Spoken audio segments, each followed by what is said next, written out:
in a local community. It's a domino effect, and it's crucial. First Northern Bank of Wyoming, member FDIC, equal housing lender. Wake up and smell the coffee, lovers. McDonald's in Sheridan, Buffalo, and Gillette are bringing back the McCafe menu magic. Delightful espresso drinks and coffees. Whether you crave the warmth of a hot cappuccino or caramel cappuccino, mochas, lattes, iced coffees, and more, you can order your McCafe coffee right from the McDonald's app using mobile order and pay for a quick pickup. Your mornings just got a whole lot better with McDonald's McCafe because, hey, good days start with a great cup of coffee. It's back. Even though it's chilly outside, we feel the warmth of this community. Hi, this is Elizabeth. JT. And Addison from EBIA Hearing and Sound. We are excited to share that Addison Dempsey, our new doctor of audiology, is now accepting patients. We offer comprehensive care in our evaluations and technology offerings, and we look forward to helping you reconnect with your loved ones. EBIA Hearing and Sound, 1273 Coffeen Avenue, 674-8920. That's 674-8920. Planning a project that requires block, brick, or stone? You need to contact the folks at Thompson Master Masons. They have the largest selection of brick and stone in town and 38 years of experience behind their work. Chances are, if it can be done, they've done it. Let Thompson's help you choose the best application for your specific project, residential or commercial. Give Thompson Master Masons a call, 672-7971, or stop by their showroom at 135 East 11th Street. Hello, this is Michelle Manival from the Sports Stop and Foot of the Bighorns, and you're listening to Sheridan Media Sports. Live from Sheridan High School, I'm Aaron Lagaki. Starting lineups have been announced for Laramie. I already mentioned Shipman and Forey, the two leading scorers for the Lady Plainsman. Starting beside them is number 5. She's a junior, Carson Millam. She averages 5 points and 4 rebounds a game. Bella Yates wears number 13. She averages 6.5 rebounds a game as well as 6.5 points a game. She also does average 3.5 turnovers a game, so certainly the Lady Broncs will look to get after her, see if they can create some turnovers in transition. And then rounding out the starting lineup for Laramie will be number 15, Morgan Moore. She's a senior. She averages just under 8 points a game and chips in 2.5 rebounds as well. And we're set to start some late morning basketball. Remember, the Plainsmen and Broncs will immediately follow this broadcast. Haniff to jump it up in the middle, in the center circle against Bella Yates. She's awaiting the official 3-man officiating crew here in this conference game.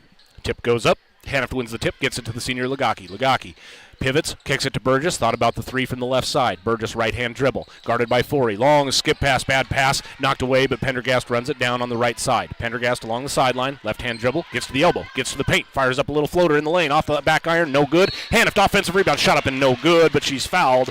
Haniff to the line to shoot 2.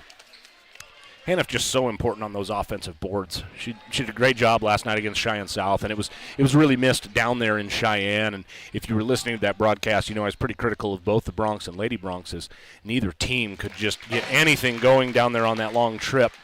Haniff hits the first. Mentioned in the pregame that she's a very good free throw shooter, 76% from the floor or from the free throw line this year.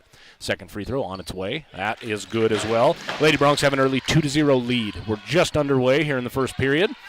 Three-quarter court trapping pressure from the Lady Broncs. Burgess gets it out on the turnover on the tip from Haniff, and Burgess is fouled. She goes to the line to shoot 2. Well, if you're Laramie, you just sent the 2 best free throw shooters on the team to the free throw line with 25 seconds gone in the first quarter. So Burgess at the line, 86% free throw shooter. Burgess wears number 2, stands 5'4". Lady Broncs are in their home whites here this late morning. Burgess hits the first. It's 3-0. Lady Broncs lead. Laramie in their road maroon with yellow trim and white numerals. Shot up for Burgess, and that goes. So Burgess with 2, and three-quarter court trapping pressure from the Lady Broncs. Inbound pass goes to Shipman. Shipman along the sideline, now dribbles toward the middle. She's picked up by McMullen. McMullen forces her to the middle. Pass goes up the right sideline. That's Moore. Moore across half court, guarded by Lagaki. Moore working the right side. Hands off to Forey. Forey left-hand dribble. Kicks it out to the corner, now up top Shipman. Shipman looking inside for Forey. Forey working against Lagaki. Fires up a right-hand shot off the glass. No good. Good box out by Lagaki, and it's tipped out of bounds by Forey. Maybe a little lucky Forey didn't get an over-the-back call there. Lagaki had good position. Forey jumped up, tipped it out of bounds. Lady Bronc basketball. 4-0, 7-11 on the range scoreboard. We're in the first period. Pendergast crosses half court. Laramie and man. Pendergast gets by her man, gets into the low block, fires up a shot. That's off the iron. No good. Ball bounces around as Haniff kept it alive. Pendergast comes up with it. Reverse layup. That's no good. Ball bounces around again. Haniff tipped it, but this time Laramie comes away with it. It's Yates. Yates hands it off to Millum. Millum kicks it over right side, or left side rather, Moore. Now up top Shipman. She's a senior. Gets it to the elbow, gets the ball back. She fires a three over Haniff. That's good. Kylan Shipman with the first basket for Laramie in the ball game, and it's 4-3 Sheridan. 6.5 minutes to go here in the first period. We want to thank Range for sponsoring our scoreboard. Pendergast crosses half court, picked up by Moore. Gets it to Lagaki. Lagaki at the elbow, jump stop, kicks it over Burgess. She'll fire a three right corner, open, bang! Addie Burgess with her first three in the ball game. She has 5, and it's 7-3. Laramie breaks pressure quickly, gets it to Forey. Forey in the paint, fires up a right-hand layup. That's good. Forey with her first basket in the ball game, and it's 7-5. Lady Bronx lead. Lady Bronx quickly the other way in transition. They toss it in low to Haniff, and it's knocked out of bounds. Last touch by Laramie. Millum got a fingertip on that and knocked it off out to the baseline. McMullen inbounding for the Lady Bronx. They run 4 across the baseline. Everybody moves. They kick it to Haniff out near the three-point line. Haniff, right-hand dribble, gets into the paint. Spin move, left-hand shot up off the glass. Doesn't go. Offensive board, Haniff. Haniff fires the shot up. She's fouled. Haniff back at the line, and another foul on Carson Millum. Laramie's got to do a better job of boxing out Haniff, and that's a tough job. I mean, Haniff is aggressive. She reads shots really well, and I misspoke. Millum, that's her first foul, just her first foul. The other foul went against Bella Yates. Haniff misses that free throw, so she's stuck at 2 in the ball game. 2 points, that is. 7-5 for the Lady Bronx. Lead of 2. Shot up, and that goes for Haniff. Haniff with 3 in the game, and it's 8-5.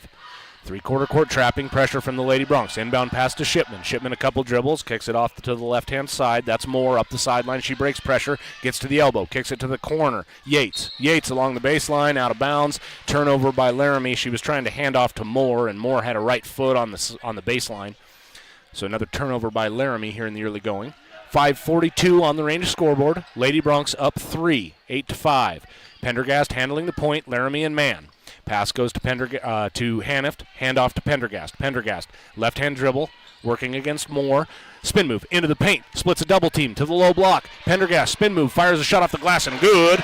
So the senior gets 2 points, and it's 10-5. Lady Bronx lead. Again, trapping pressure from the Lady Bronx, and Laramie throws it out of bounds. Oh, they just didn't handle that pressure well as Carson Millum chucked it out along the sideline. She was looking for Moore. The pass was behind Moore, and it bounced once and rolled out across the sideline. McMullen inbounding. Lady Bronx are in their half court. They're late moving. McMullen does get it to Pendergast. Pendergast, top of the key.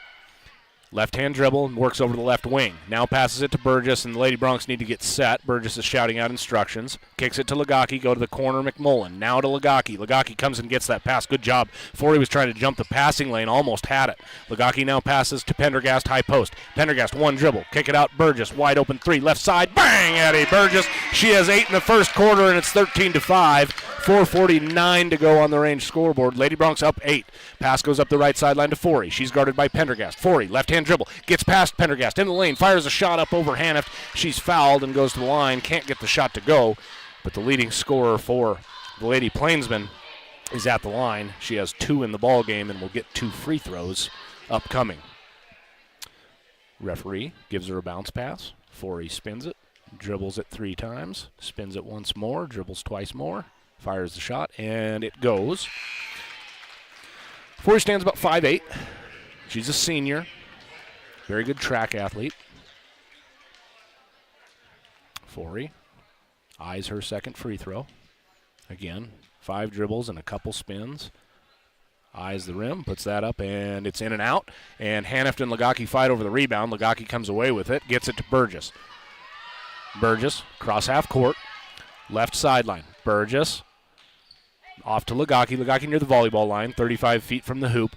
Lady Bronx running a set play as Cam Wagner has checked into the ball game on that free throw. I'll set the floor for the Lady Bronx here in a minute. Lagaki, nice pass to Wagner. Wagner up, layup, good. Lagaki with the assist, and the sophomore Cam Wagner is in the scorebook. 15-6. Lady Bronx have an early 9-point lead.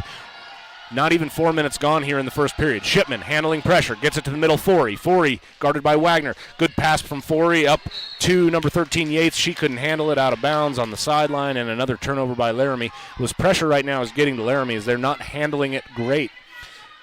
They started out the first couple minutes doing okay against the pressure, and now the turnovers are starting to pile up, and the Lady Broncs have a 9-point lead to show for it.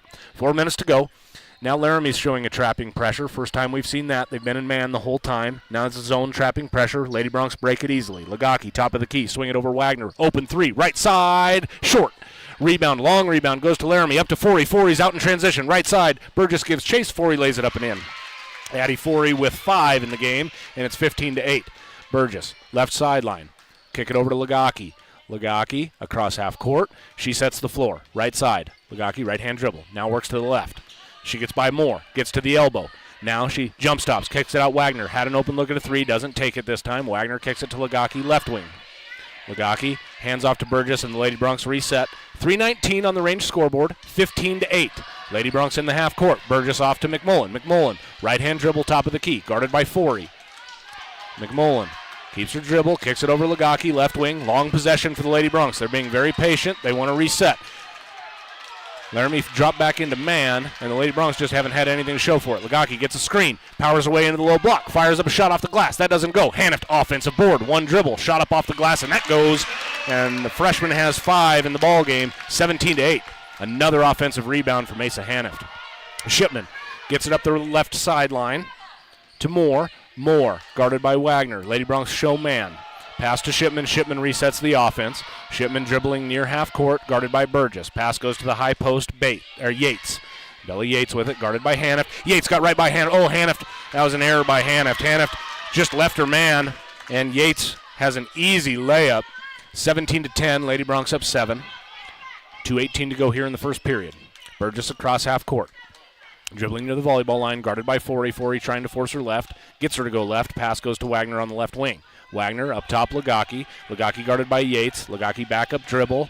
Resets the floor. Kicks it over to McMullen, left wing. Now to Wagner. Wagner. Skip pass over to Lagaki. Open three. She doesn't take it. Looking inside for Haniff. Now she'll take the three. Air ball. Ooh. Got to take that shot at first. Don't pause 2 seconds and then take that shot. Laramie running the floor, and Lagaki knocks it out of bounds. Boy, Forey was open under the hoop. Lagaki gave chase and knocked the ball out of bounds as the pass was intended for Forey. Goes out the baseline, and we have a timeout on the floor. We'll leave it here. It's just a 30-second timeout. Lady Broncs up 17-10. We're in the first period, 1:47 to go. Laramie beat Natrona last night by 4. They're 11-5 on the season. They're 2-1 in that southeast quadrant down there with the 3 Cheyenne schools. Sheridan is 13-4. They are also 2-1 in the quadrant. Sheridan won last night against Cheyenne South, 66-35. Laramie's coached by head coach Terrence Reese. Reese has been there for a couple years. I didn't catch how many years, but for those of you who don't know, who've been listening, Allie Lagaki is my daughter, so if I'm a little critical of her, that's to be expected. But been following the Lady Broncs for the last 4 years. Traveling with them, and we've seen Terrence Ross on the bench for at least the last 3 years for Laramie. So, head coach for Laramie as he's urging his girls to cut into this deficit. 17-10, it's Laramie ball out of the timeout. Wagner, Hanift, Burgess, Pendergast, Lagaki on the floor for the Lady Broncs. Forey inbounding, looking for Shipman, gets it to her up top. Shipman thought about the three, little pump fake, instead left-hand dribble, kicks it over right side to Samantha Matthews. Matthews, left-hand dribble, she's double-teamed, now she works out of the double team, kicks it right wing to Forey, looking inside, bad pass knocked out of bounds by Lagaki. Forey was looking inside for Ava Reese, didn't put that ball to the outstretched hands, and Lagaki was able to work around Reese and knock it out of bounds. McMullen checks into the game, Lagaki checks out. McMullen, Wagner, Hanift, Pendergast, Burgess on the floor for the Lady Broncs. Forey inbounding once again for the Plainsman. She inbounds it to Kenzia Martinez. Martinez, one dribble, looking for Forey. Ball goes through her hands and out of bounds. Last touch by Forey. It was a tough pass as Burgess was all over Forey. It was a high pass, and the ball touched Forey's hands and bounced along that right sideline. Lady Bronc basketball up 7. 1.5 to go here in the first. Pendergast across half court gets it to Wagner. Wagner, ball over her head. Nice pass inside to a cutting Hanift. Hanift bullies her way into the low block. Up and in. Mesa Hanift has 7. and it's 19-10, back to a 9-point lead for the Lady Broncs. Shipman being guarded by McMullen, full court. McMullen just hounding her. Shipman does a nice job breaking pressure, gets across half court, and sets the offense. Shipman gets a screen, fires a three over McMullen, bad miss. Pendergast with the rebound. That was a forced three. Pendergast has Burgess up the right sideline, gets it to her. Burgess, one dribble, low block, fires a shot, ball's swatted, and Forey comes away with it, and then Forey's fouled.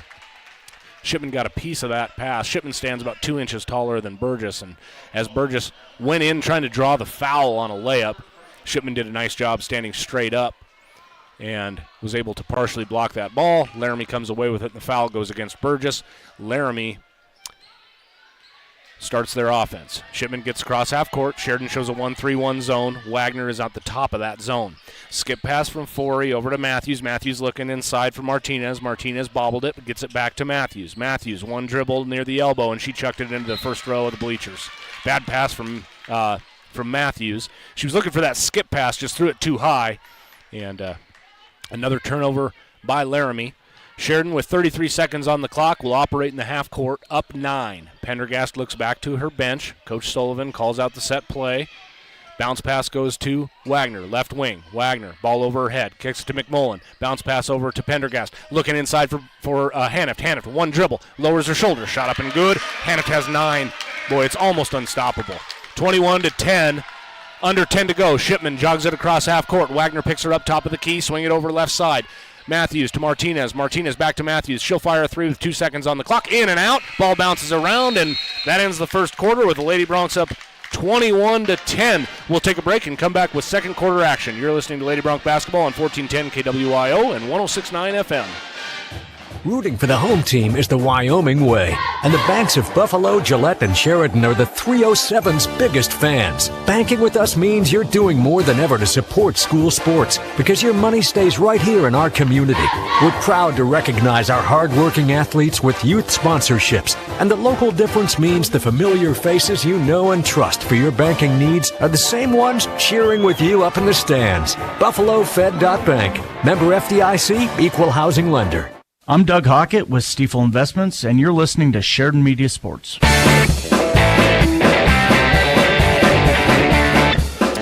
from Sheridan High School, Lady Broncs have an 11-point lead at the end of one. The Lady Broncs lead 21-10 over the Laramie Lady Plainsmen.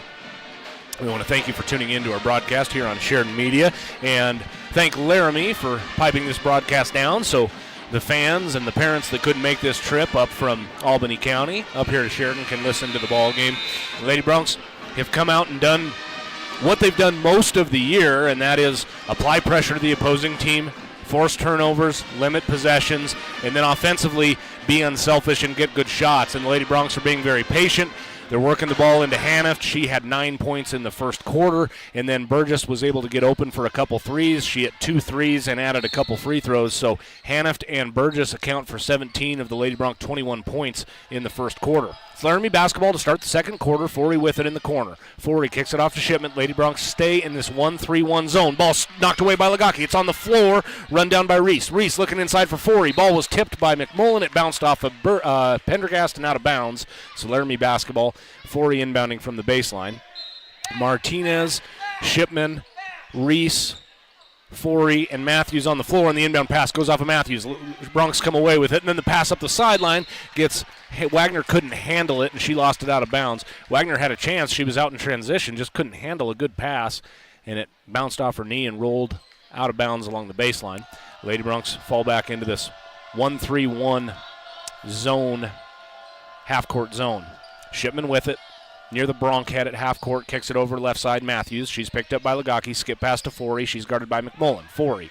Couple dribbles. Wagner comes over to give chase. Reaches in. No call. Forey handles it. Kicks it down to the corner. Shipman. Shipman gets by Pendergast, and Pendergast put 2 hands on her, so a hand check. That's the foul call.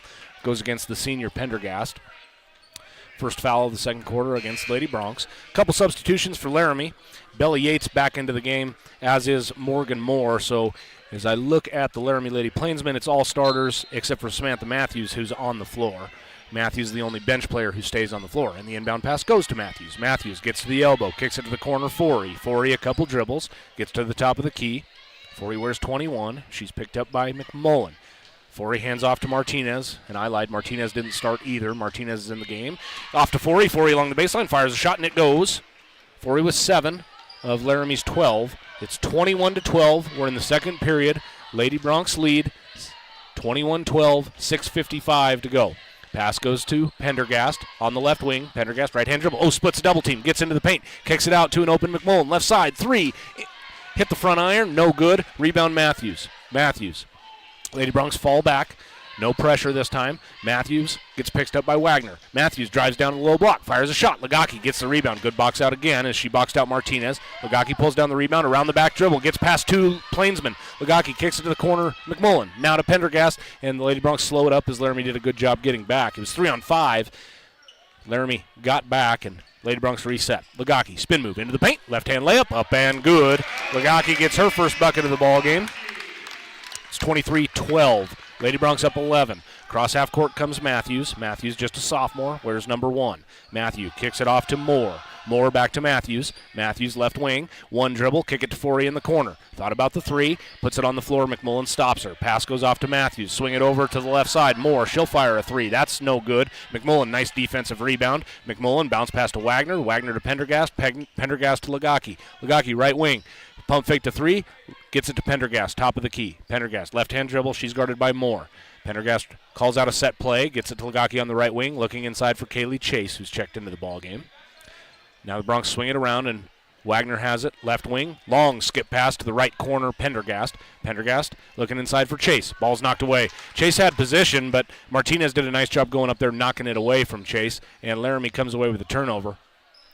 Pass goes to Yates, left wing. Lady Bronx stay in this zone. 1-3-1 extended half-court zone.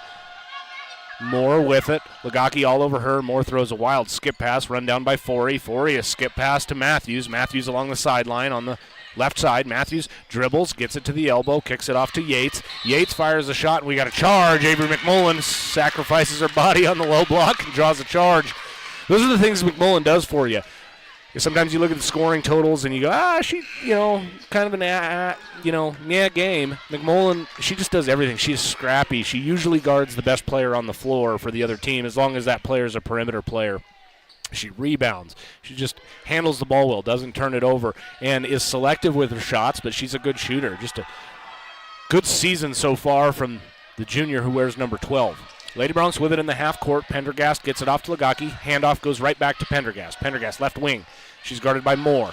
Pendergast gets a screen from Haniff. Kicks it off Legacki right wing. Pass goes over to McMullen left wing. McMullen, little jump stop against Martinez. Bounce pass off to Pendergast. Pendergast works into the paint. Kicks it out Burgess. She was open but couldn't handle the pass. Now a little bounce pass back to Pendergast. Nice pass underneath to Haniff. She goes up and is fouled by 3 Laramie defenders. 3 of them reached in on Haniff. We'll wait and see which number they get. But, yeah, there were 3 of them right there. They get Yates for it. That's Yates' 3rd foul already in the game, so she's probably going to sit the rest of the first half. Yates, a senior. She starts.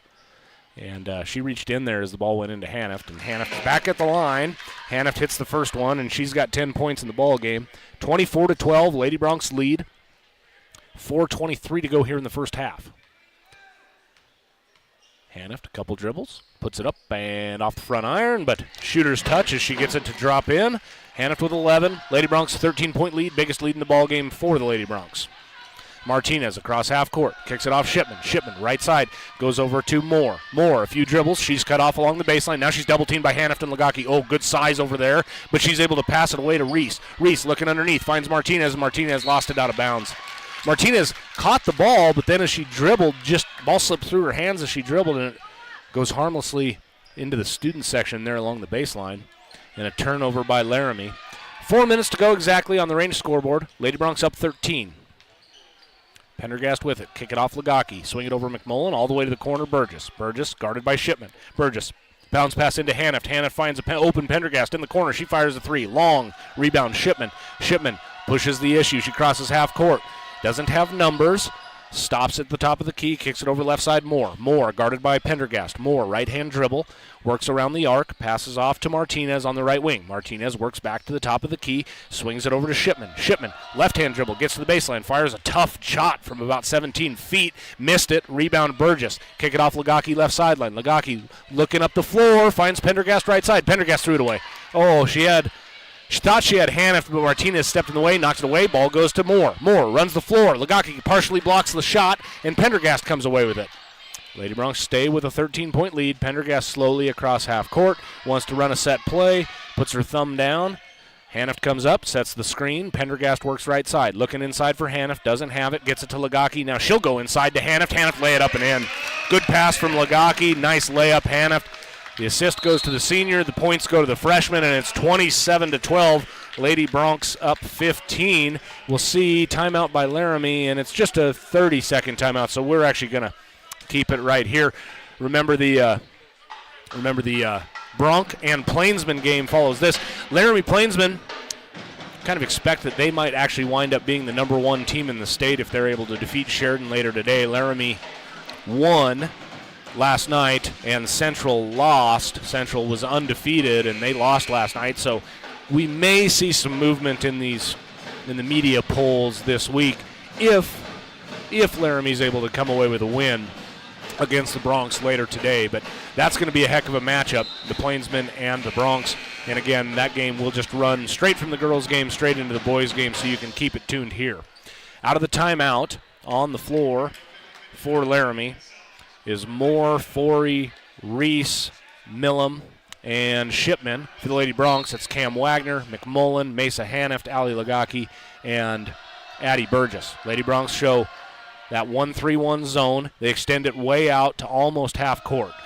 Laramie content to pass it around the perimeter right now. It's Moore on the right side. She kicks it to the corner, Forey. She fires a three, and it goes. Addison Forey has 10 in the ball game, 10 of the 15 for Laramie. Burgess across half court. Burgess to Lagaki, left wing. Lagaki open three. She'll fire it. That's good. Ali Lagaki with a three, and she has 5 in the ball game. It's a 15-point lead for the Bronx, 30-15. 2:19 to go here in the first half. Lady Bronx content to stay in this 1-3-1. Passing around the perimeter once again for Laramie. They go back and forth. Shipman with it on the left wing. Shipman, one dribble, passes back to Moore. Moore looking inside. Ball's tipped away. Laramie runs it down. They get it to Forey in the corner. Swing it around nicely to Moore. Moore dribbles, gets to Forey in the corner. She beats Burgess baseline. Fires a shot off of the rim and good. Forey, nice little touch on that tough baseline runner. Got it to go. She has 12 of the 17 for the Lady Plainsmen. Second leading scorer in the state is Forey. Right behind her is Mesa Haniff. And Forey has 12 in the game. Haniff has 13. In the half court, Lagaki with it. Knifes into the lane. Nice pass out to Wagner. Wide open three. Lagaki drew the defenders. Found Wagner wide open. Wagner missed off the glass, and it's a rebound for Laramie. Shipman across half court to the wing. Stopped by McMullen. Shipman leaps in the air. Pass goes off to Millam. Millam over to Moore. Moore kicks to the corner. Again, Forey drives baseline. Burned Burgess. Forey missed the shot, gets her own rebound, fires a shot, she's fouled. Boy, that's 2 times in a row. Forey got the ball on the baseline, gave a little pump fake, and just got right by Burgess, drove the baseline. Was not able to convert this time, but is at the free throw line to shoot 2. Lady Bronx up 13, 30-17 is the score. 1:17 to go here in the first half with the senior Addison Forey at the line. Forey shot up and off the back iron, but it goes. 13 points for Forey. Couple substitutions for Sheridan. Lagaki out, Burgess out, Pendergast and Chase in. So it's Haniff, Cam Wagner, McMullen, Chase, and Pendergast on the floor for the Bronx. Forey at the line. All of the Laramie defenders are back, but it's Reese, Millam, Shipman, and Moore on the floor for the Lady Plainsmen. Forey misses off the front end. Chase with the rebound, gets it to Wagner, now to Pendergast, and Pendergast brings it across half court with a 12-point lead. Pendergast dribbling out near the volleyball line, and Laramie shows a 1-2-2 zone. Pass goes to Chase at the high post. Back to Haniff. Haniff, right wing, guarded by Shipman. Haniff gets it out to Pendergast. Pendergast operating with 57 seconds on the clock. Pendergast working against Forey. Gets baseline, double teamed. Oh, she brought it up, and Forey rips it away. We've got a jump ball call. Possession arrow stays with the Lady Bronx. Bad decision by Addie Pendergast. She drove baseline, and instead of getting rid of it quick, she picked up her dribble and allowed the double team to come, and then Forey just ripped it away from her, but they both had possession of it long enough that the officials thought they better call a jump ball. So Sheridan inbounds. Haniff gets it in the corner. One dribble, kick it off to Pendergast. 45 seconds on the clock. Again, second quarter here. Lady Bronx up 12. Pendergast bounce pass to Chase. She's near the elbow. Chase double teamed. Holds the ball up high, and then is tied up by Reese, and it's a jump ball. This time the possession arrow goes the way of the Lady Plainsmen. but Chase has to take a backup dribble there or something. She got it, put the ball above her head, and when the double team came, didn't try to back off of that double team. Instead, just held it above her head, and she got tied up. 1-3-1 from the Lady Broncs. Cam Wagner at the top of that 1-3-1. She has some length, does the sophomore. Makes it difficult to pass around in that zone. Pass goes to the corner. Forey, she'll fire a 3 over Haniff. That misses badly off the backboard. McMullen a rebound. 14 seconds to go. She hands off to Pendergast. Pendergast gets it tipped by Forey, but runs it down. Pendergast loses the ball as she's dribbling between her legs. Gets it to McMullen. 5 seconds. Wagner with it in the corner to McMullen. 3 seconds. Gets it to Haniff. Haniff fires an 18-footer off the glass. That doesn't go. Lady Broncs take a 12-point lead into half. 30-18. Not a great last 2.5 minutes by the Lady Broncs of that half. And Laramie was down by as many as 15 in that first half. And Laramie's defensive pressure stepped up a little bit. Sheridan a little more careless with the basketball. So instead of being a 15-point lead, it's just a 12-point lead for the Lady Broncs as we go to half. We'll take a break and come back with your halftime show. You're listening to Lady Bronc Basketball on 1410 KWIO and 106.9 FM. Runny noses, sore throats, and nagging coughs are everywhere. However, there's still time to protect you, your family, and your community from the spread of the flu. Call One Health to schedule your annual flu shot. Available for those 6 months and older, a flu shot can lessen the flu severity, prevent hospitalization, and even death. Visit your local One Health clinic to make arrangements for your annual flu shot. Visit onechc.org for more information. The law offices of Chapman, Valdez, and Lansing has offices in Sheridan and Casper ready to protect the freedoms and rights of the citizens of Wyoming. Michael Lansing, McCole Soto, and Wade McCool provide competent local legal counsel focused on small businesses, real estate transactions, guardianships, employee protections, and personal injury. Michael, McCole, and Wade will aggressively, timely, and ethically protect your rights 24/7. Proud to support all local youth activities. Mobile banking is a terrific service with numerous features, and Sheridan Community Federal Credit Union has it. With the Sheridan Community Federal Credit Union mobile banking app, use your smartphone for remote deposit, transferring money, paying bills, making loan payments, and more. Take a picture of a check and deposit it into your account. Mobile banking is fantastic at Sheridan Community Federal Credit Union, 141 South Gould, member NCUA, equal housing lender. Do you have family coming to town and not enough room in your home to accommodate them? Book them a room at the Candlewood Suites in Sheridan. They'll enjoy features like fully equipped kitchens that include a microwave, full-sized refrigerator, dishwasher, stovetop, even pots and pans, and free guest laundry.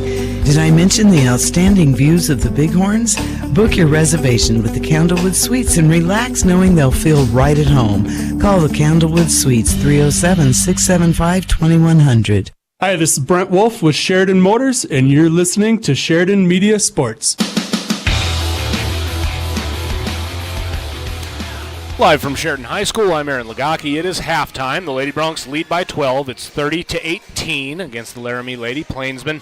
Lady Broncs, nice first half. They did just a nice job. Not very many turnovers. They did a good job crashing the glass, particularly Mesa Haniff, getting offensive rebounds and second looks.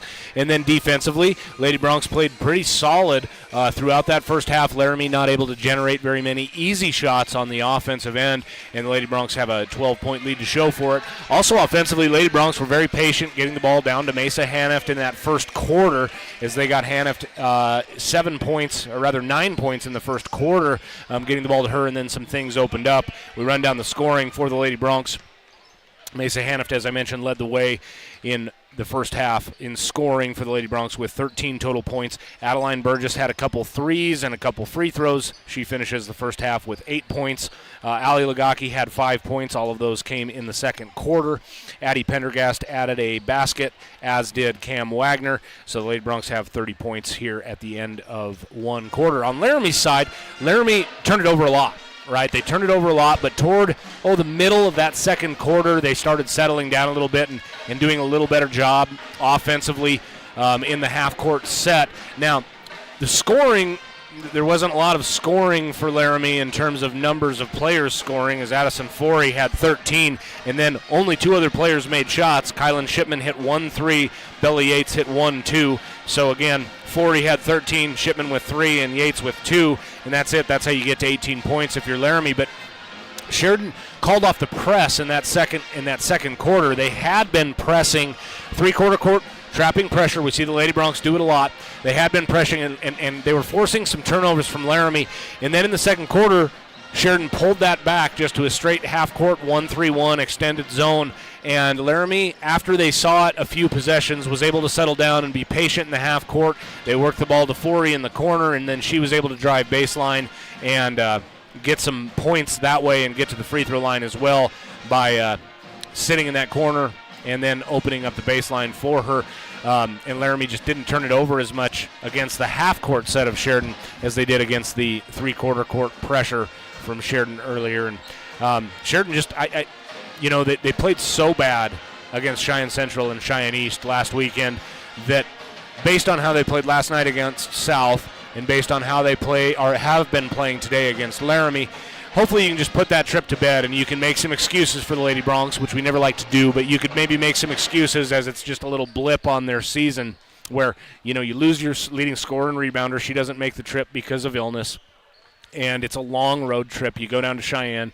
You play 2 quality teams down there in East and Central, and you just can't find a flow offensively. So maybe it's just, it's a point in the season. You're in the middle of conference play where the Lady Broncs can say, okay, we can forget about that.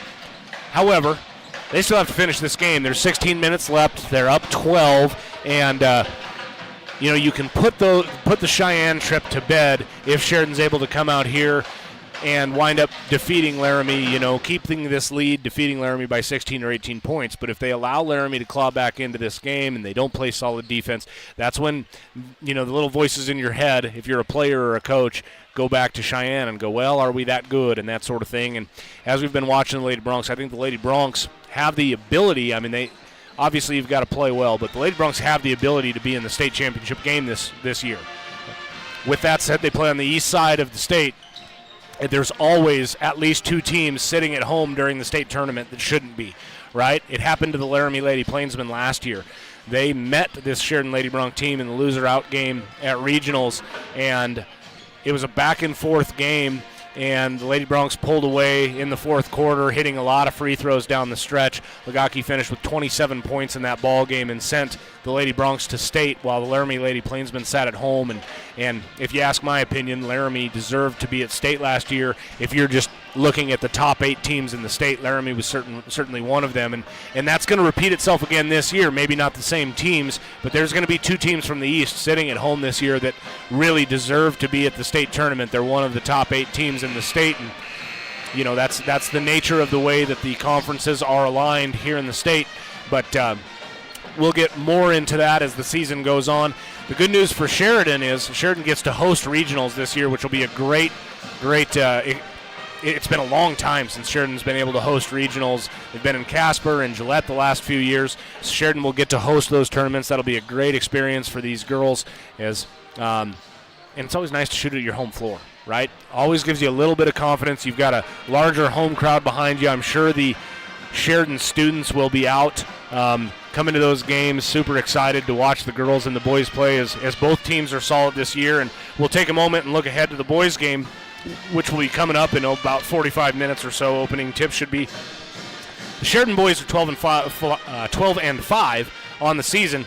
Laramie boys are 14-2 on the season, and as I had mentioned in the middle of that first half, Laramie boys, there's a very likely possibility they could be the number 1 team in the state as voted on by the media here next week. Laramie just a very solid team. Cheyenne Central lost, so there's a chance Laramie could jump up and become the number 1 team in the state. They're a nice team. I watched them play last year at regionals. A lot of those kids are back, and a nice team. And oh, by the way, they've got a kid listed at 6'8". I'm not sure he's actually 6'8", maybe 6'7". But regardless, he's tall. He's also a big body, looks like a lineman down there down low, and he has great feet. Neil Summers, and he's going to be a load for the Sheridan Broncs to play here in about 45 minutes. He does a nice job. Just a junior, like I say, listed at 6'8". He has a nice touch on his shot, really solid feet.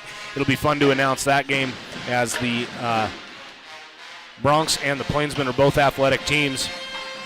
A lot more fun than last night's game, and I was not on the airwaves last night as Shane Parker brought you that game, but much more fun to announce a game like we expect to see in about 45 minutes against Laramie and Sheridan than the Cheyenne South game where it's a 35-point blowout.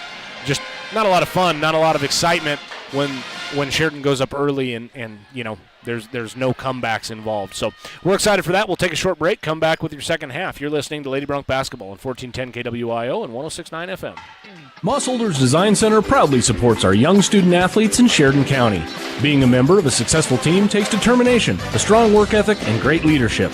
It's those qualities that have defined Moss Holders over the last 115 years in Sheridan. We're proud of the Moss Holders legacy, and we're proud of our local athletes and coaches. Let the talented and hardworking staff at Moss Holders help you with your next furniture purchase or design project. Moss Holders wishes each and every team the best of luck this season. Go Bronx and Lady Bronx. This is Dr. Michelle Meehan, and you're listening to Sheridan Media Sports. Live from Sheridan High School, I'm Aaron Lagaki. Lady Bronx break their huddle first to start this second half. It's Lagaki, Pendergast, McMullen, Hanift, and Burgess on the floor. So the starters for the Lady Plainsmen rather, break their huddle. It's Forey, Shipman, Moore, Yates, and Millam on the floor. So starters for all 10 players. Both teams start with their starters, and we're underway. Inbound pass goes to Pendergast. Lady Bronx start with the basketball. Pendergast, top of the key, man-to-man from the Lady Plainsmen. Pass goes to McMullen. McMullen guarded by Shipman. She passes it off left wing Lagaki. Lagaki gets the ball tipped away by Shipman. It's on the floor. Burgess dives on it. Burgess loses it now, and Forey comes away with it. Forey up the sideline. Nice pass to Shipman. Good hands by Shipman. She lays it up and in. Quick turnover by the Lady Bronx, and it's a 10-point ball game. Laramie down 10. McMullen with it, left wing, guarded by Shipman. Bounce pass goes top of the key to Pendergast. Pendergast picked up by Moore. Pendergast right-hand dribble, finds Lagaki, left wing. She's guarded by Yates. Nice bounce pass. Oh, really good pass to Hanift. Hanift couldn't quite handle it. Shot up, no good. Good defense from Millam as she went straight up. Hanift didn't get the foul call, and I don't think there should have been a foul on that one. And Laramie pulls down the rebound. Pass goes right side Moore. Moore guarded by Pendergast, right wing. Moore backs it up to the volleyball line. Moore picks up her dribble, goes to Shipman. Shipman goes to the high post, Yates. Yates guarded by Hanift. High post, handoff to Moore. Now off to Shipman. Shipman guarded by Burgess. Shipman right wing. Puts it on the floor. Gets into the lane. Fires a shot over Burgess. Lagaki with the rebound. Burgess did a nice job defending. Lagaki pulls away the board. Gets it to Pendergast. Pendergast left side. Shipman stops her in the lane. Spin move. Kick it out Lagaki. She'll fire a left wing three. Long. Hanift offensive board. She fires a shot. Fouled. Goes to the line. Open look for Lagaki, but again, another offensive board for Mesa Hanift. She just did such a great job anticipating the shots and getting position early. You don't see very many girls in high school basketball do that, and it's one of the reasons Hanift is such a good rebounder. She's also pretty athletic and can jump and has good hands, but, I mean, she anticipates shots really well. Misses the first free throw, so it stays 30-20. Bronx up 10, 6:32 on your range scoreboard. Hanift, second free throw on the way. That goes. Hanift with 14 in the game.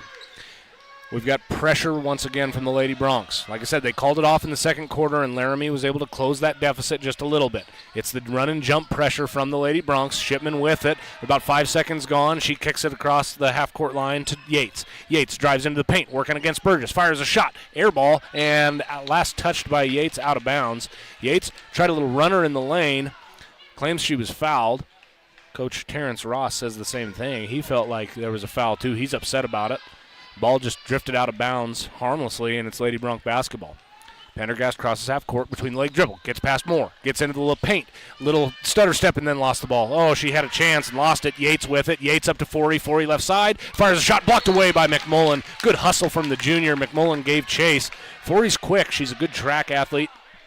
Ran up the left sideline. McMullen gave chase and was able to deflect that layup out of bounds. Forey inbounding. She bounces it off of Pendergast's back to herself, and Pendergast pulls down the rebound as Forey fired the shot. Gets it to Pendergast gets it to Lagaki. Lagaki, right wing.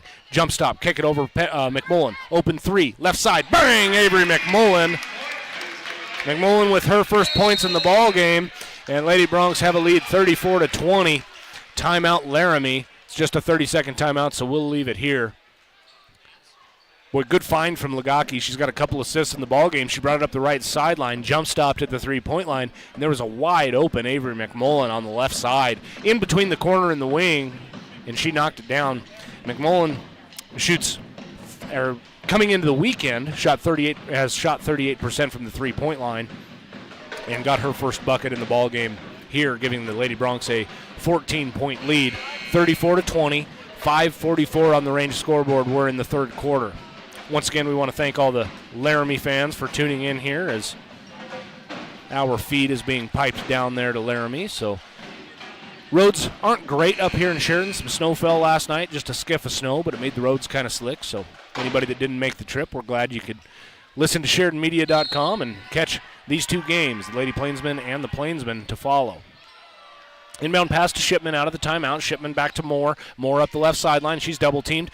Gets it to Shipman. Shipman swings it over right side. Forey. Boy, Forey needed to be about 6 feet tall to catch that one. That ball flew over Forey's hands, her outstretched hands, by about 6 inches and out of bounds, so a turnover by Laramie. Once again, Sheridan speeding up Laramie with this pressure. Like I said, when they called off the pressure, Laramie did a better job of handling the basketball. But once Sheridan shows this pressure across half court, Laramie's been a little sloppy with the basketball. Burgess across half court gets it to Lagaki, now to McMullen. McMullen's guarded by Moore. McMullen dribbles top of the key.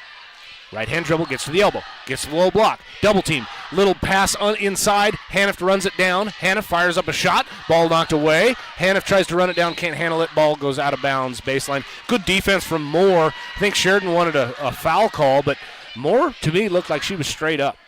Officiating crew's done a nice job. They've let them play. They haven't called ticky-tack fouls, but they've called the fouls that are truly fouls. And Laramie turns it over against this pressure. Pendergast runs it down. She's reached in on and fouled by Forey. Forey picks up a foul, the senior does. It was a double team over on Pendergast after the steal, and not a good foul from Forey. You hate to foul 80 feet away from the hoop, and that's exactly what she did. Lady Broncs up 14, 34-20, 4:50 to go in the third period. Pendergast gets a screen from Haniff, works in the low block, picks up her dribble, kicks it out Lagaki. Wide open three, doesn't take it. She's looking inside for Haniff. Lagaki kicks it over to Pendergast. Pendergast, right-hand dribble, now to Lagaki. Lagaki looking inside. Again, they're trying to get that ball to Haniff. Yates is sagging, trying to keep the pass away from Haniff. Pass goes to Pendergast. Now to McMullen. Right wing, skip pass to Lagaki. Lagaki guarded by Yates. Haniff cuts. Lagaki dribbles, left-hand dribble. Baseline. Little step through. Shot up off the glass. Can't get that to go. And offensive rebound comes to Burgess, but it's we get a timeout. Burgess ran it down, and then Sullivan calls a timeout. Just a 30-second timeout. Sullivan just wanted to keep possession of the basketball as Lagaki went up for that shot, missed it. Ball went to the floor. Lagaki went to the floor. The ball was rolling near the out-of-bounds line in the corner. Burgess ran it down, picked it up, and before she could get trapped, head coach Ryan Sullivan calls a timeout. So out of the timeout, Lady Broncs will inbound from underneath their own hoop along the baseline. Lady Broncs lead 34-20. 4:15 to go here in the third period. Good effort from the Lady Broncs here in the early going, or in the game rather. You never know. You play a game the night before. What do you get coming out of the off the tip? What do you get coming out of halftime? And so far the energy's been there. We haven't questioned the effort of the Lady Broncs yet this season, and good effort once again from them as they're able to. They opened up an early lead of 11 points. And they've maintained that ever since. McMullen gets the inbound pass to Lagaki. Lagaki, little dump-off pass to Haniff. Maybe got fouled. Shot doesn't go. Rebound goes to Pendergast. Pendergast, double team. Kicks it to Lagaki. Lagaki, left-hand dribble. Into the paint. Fires up a shot. Blocked. Gets it to Haniff. And then Haniff is fouled. To the line goes Mesa Haniff. She's fouled by Carson Millam. Well, I gave the officials some credit about a minute ago. That time a little more physical basketball. It looked like there could have been 2 or 3 fouls against Laramie. They're trying to go straight up, but oftentimes their hands come down. No calls until finally Sheridan got their third shot up, and it was Mesa Haniff. She's at the line to shoot 2, makes the first one. Haniff with 15 points in the ballgame. 35-20. Second one up, and that goes. Haniff with 16. The freshman leads all scorers in the game for either side. Full court pressure from the Lady Broncs. Pass goes to Forey in the middle. She gets it off to Reese. Reese fires up the shot. That doesn't go. Ball gets tipped out of bounds. Last touch by Millam. Sheridan basketball. 36-20. Lady Broncs up 16 after the 2 free throws from Haniff. Cam Wagner checks into the ball game. So McMullen, Hanift, Wagner, Burgess, and Lagaki on the floor for the Lady Bronx. Lady Bronx bring it across half court. It's Burgess with it. Forey picks her up. Burgess, nice little crossover dribble. Gets to the paint, tries a little bounce pass in the paint, knocked out of bounds. Last touch by Shipman, and it stays Sheridan basketball. That bounce pass in the paint just doesn't work well. There's too many bodies in there. It's got to be a direct pass or a lob pass. Inbound pass goes to Wagner. It's knocked away from her and out of bounds. Millam got her hands on it. Or rather, not Millam, Moore, I'm sorry. It's Moore, Reese, Shipman, Forey, and Martinez on the floor for the Lady Plainsmen. McMullen, inbound pass to Lagaki. She's quickly double-teamed, and the ball's on the floor. Lagaki comes away with it. She rolls on her back. Ball's along the sideline. Hasn't touched out of bounds yet. Now it does. Last touched by Sheridan. Laramie basketball. Boy, inbound pass went to Lagaki in the corner, far right corner. She was immediately double-teamed, had nowhere to go with it. Laramie with it. Shipman with a pass to Reese across half court. Reese near the right wing. Lady Bronx show zone. Pass goes to Forey. Gets in the lane, kicks it out for Shipman. Open three, top of the key. She's wide open, bang. Kylan Shipman with 8 in the ball game. 36-23, Lady Bronx lead is 13. Burgess crosses half court. Man-to-man from Laramie. Forey trying to push Burgess left. Burgess passes off to the elbow. That's Hanift. Hanift guarded by Martinez. Good pass to Lagaki, and she can't handle it. Oh, Lagaki cut to the lane. Lagaki normally sure-handed. Hit her right in the hands, and ball just bounced off her hands and out of bounds. So another turnover by the Lady Bronx. A little sloppy the last few possessions.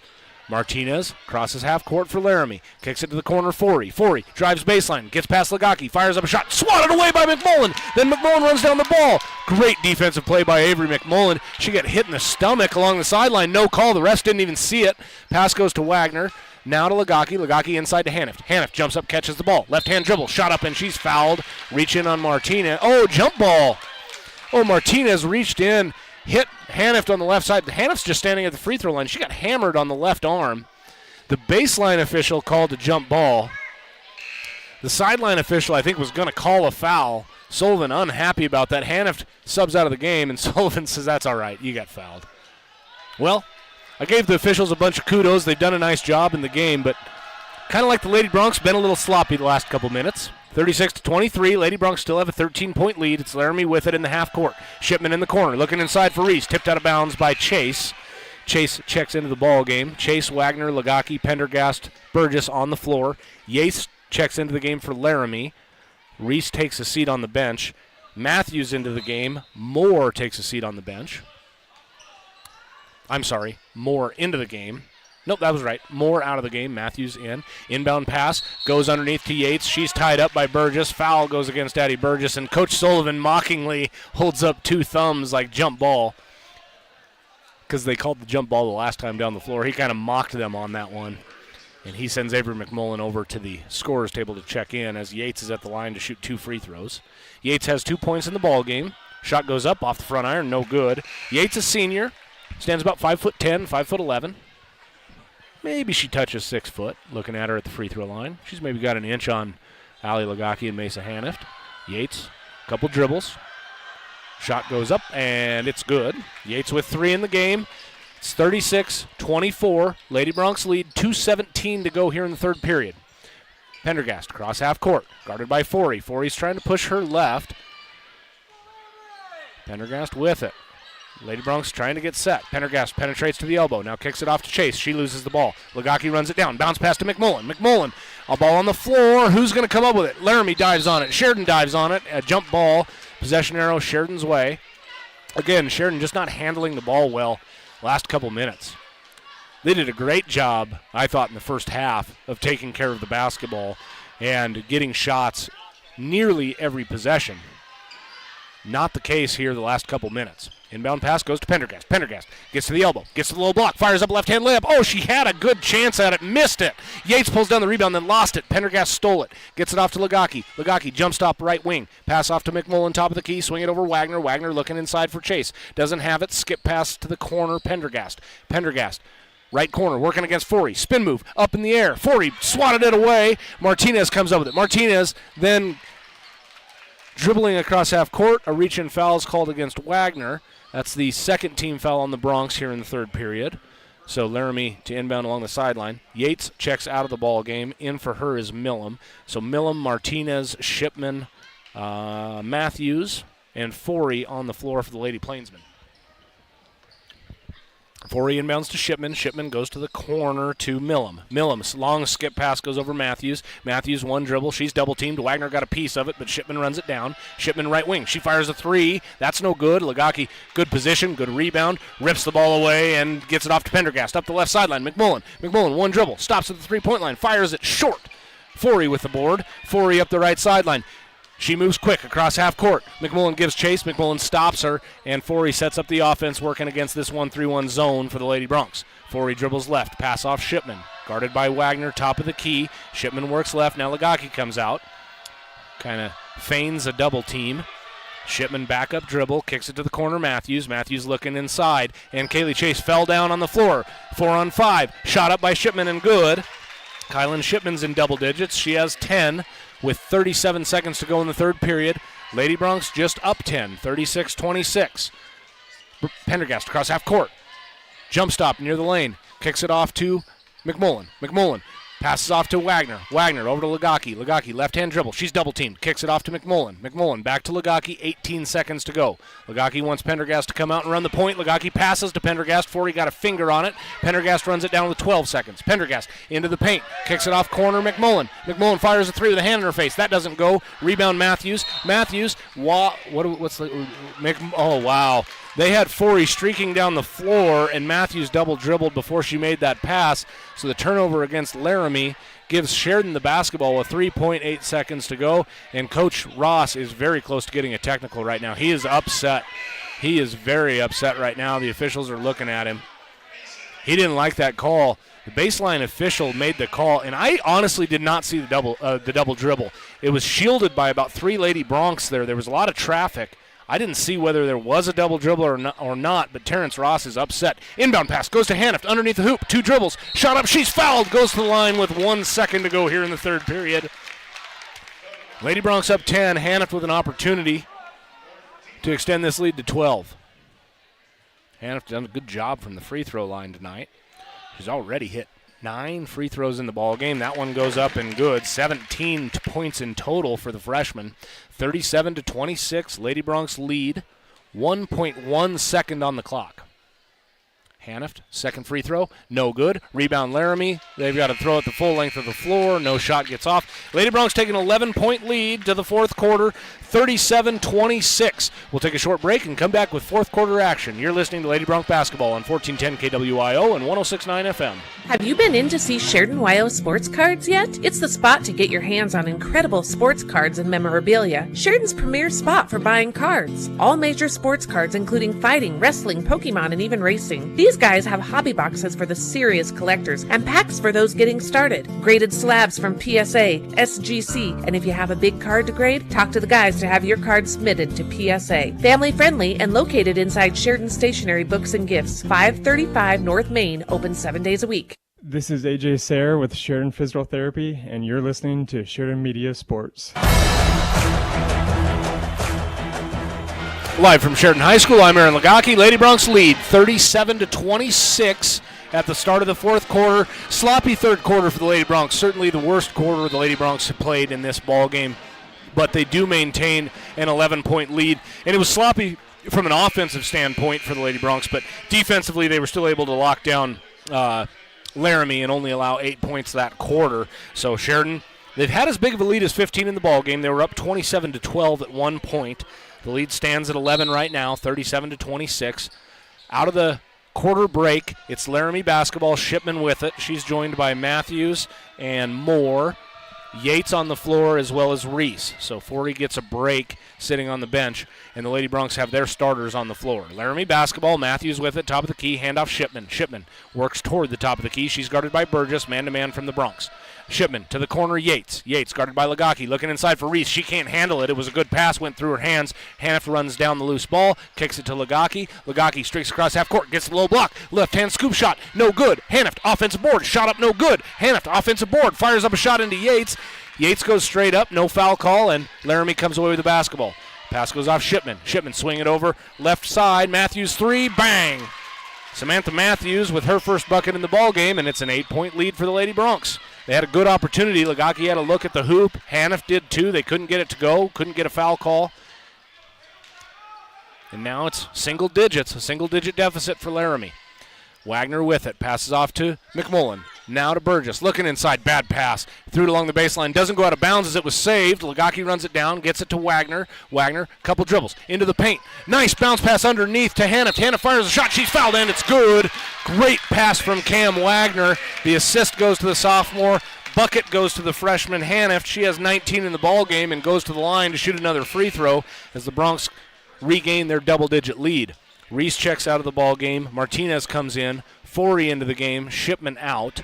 So for Laramie, that means Matthews, Forey, Martinez, Moore, and Yates on the floor. For the Lady Bronx, it's Cam Wagner, Lagaki, Haniff, Avery McMullen, and Addie Burgess.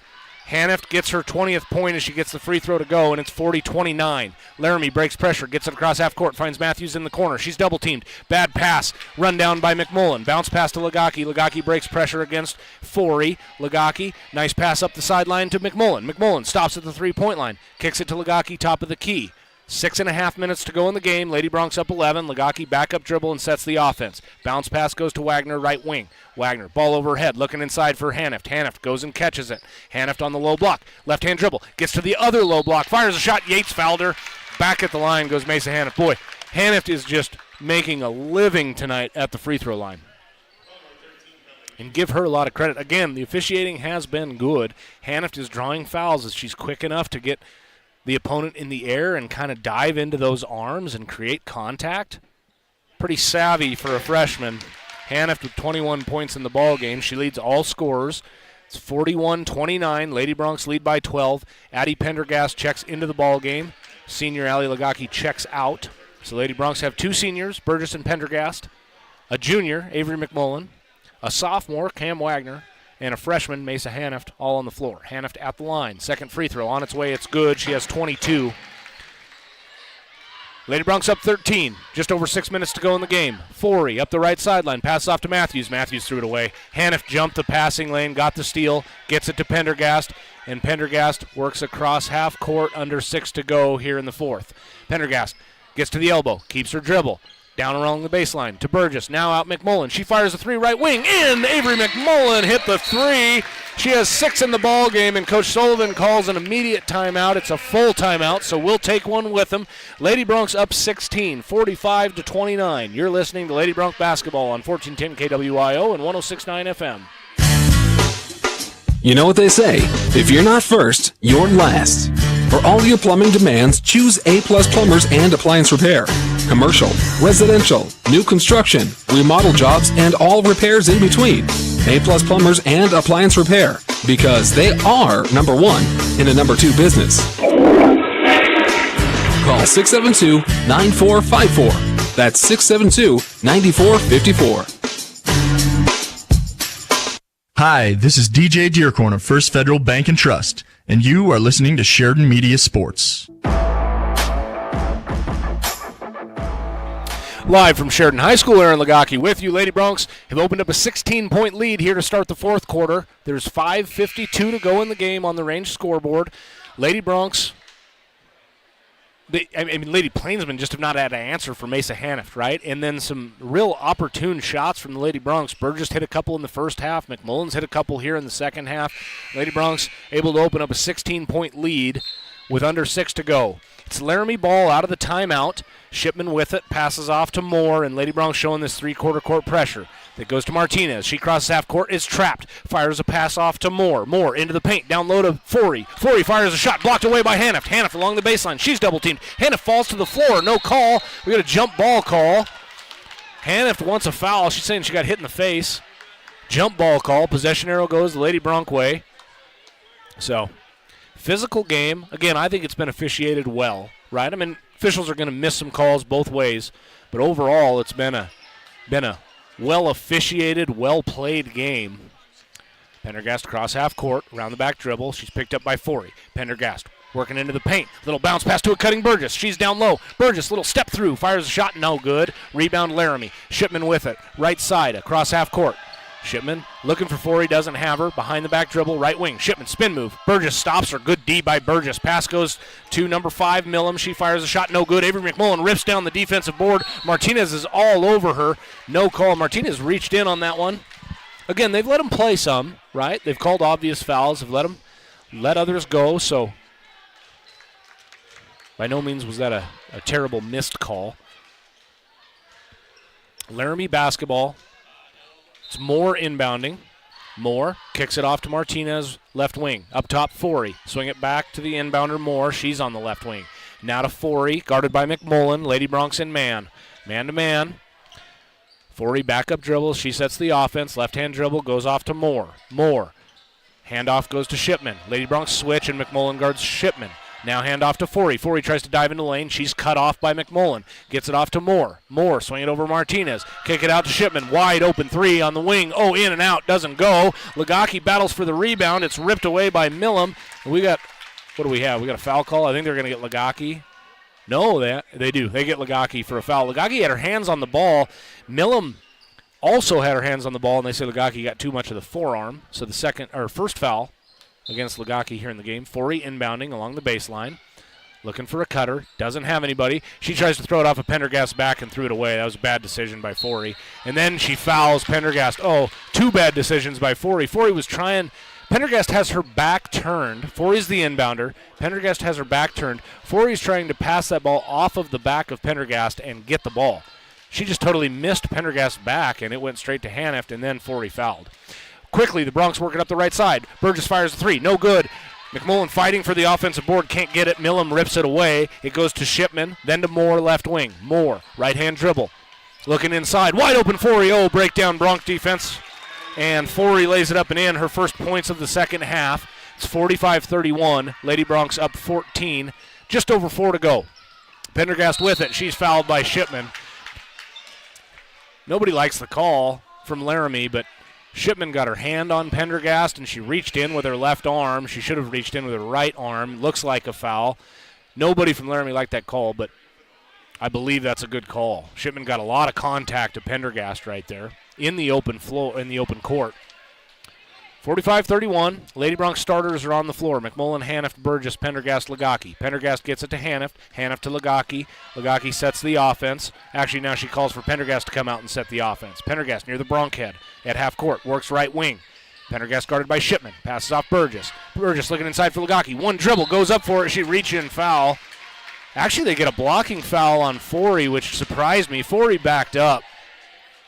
There was a reach that got a lot of Lagaki's left arm, but they actually ding. They do. They ding Forey for the foul. That's a tough call against Addison Forey. I thought there was a reach in, but that came on the back end. That was Shipman. 4th foul goes against the senior Forey, and Lagaki's at the line. Lagaki puts that up and in. She has 6 in the ball game. 46-31. Lady Bronx up 15. 3:49 to go on the range scoreboard. Lagaki spins the ball to herself. Shot up off the front iron, and it rolls in. She has 7, and the Lady Bronx have a 16-point lead. Shipman with it, working against pressure, throws it up to Yates. Yates, 2-on-1. Nice little bounce pass underneath to Forey. She lays it up and in. Breakdown on the back end by the Lady Bronx. Pendergast crosses half court. Pendergast loses it, almost out of bounds. Burgess runs it down. Bounce pass to Hanift at the elbow. Swing it over McMullen. Open 3, right wing, no good.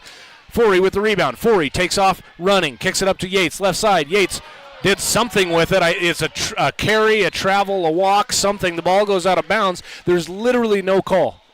Yates took 2 steps with the ball above her shoulder before dribbling, and they don't call it. Instead, they say she dribbled it off of either McMullen or Lagaki and out of bounds. That was a bad call. Yates caught it, ran down the floor with the ball above her head. Walk, travel, something. Inbound pass goes to Forey. She fires a 3, hits it. Addison Forey with 20 in the game, 20 of the 36 for the Lady Plainsman, and it's an 11-point game, and Terrence Ross is excited on the sideline. He wanted a timeout, didn't get it early.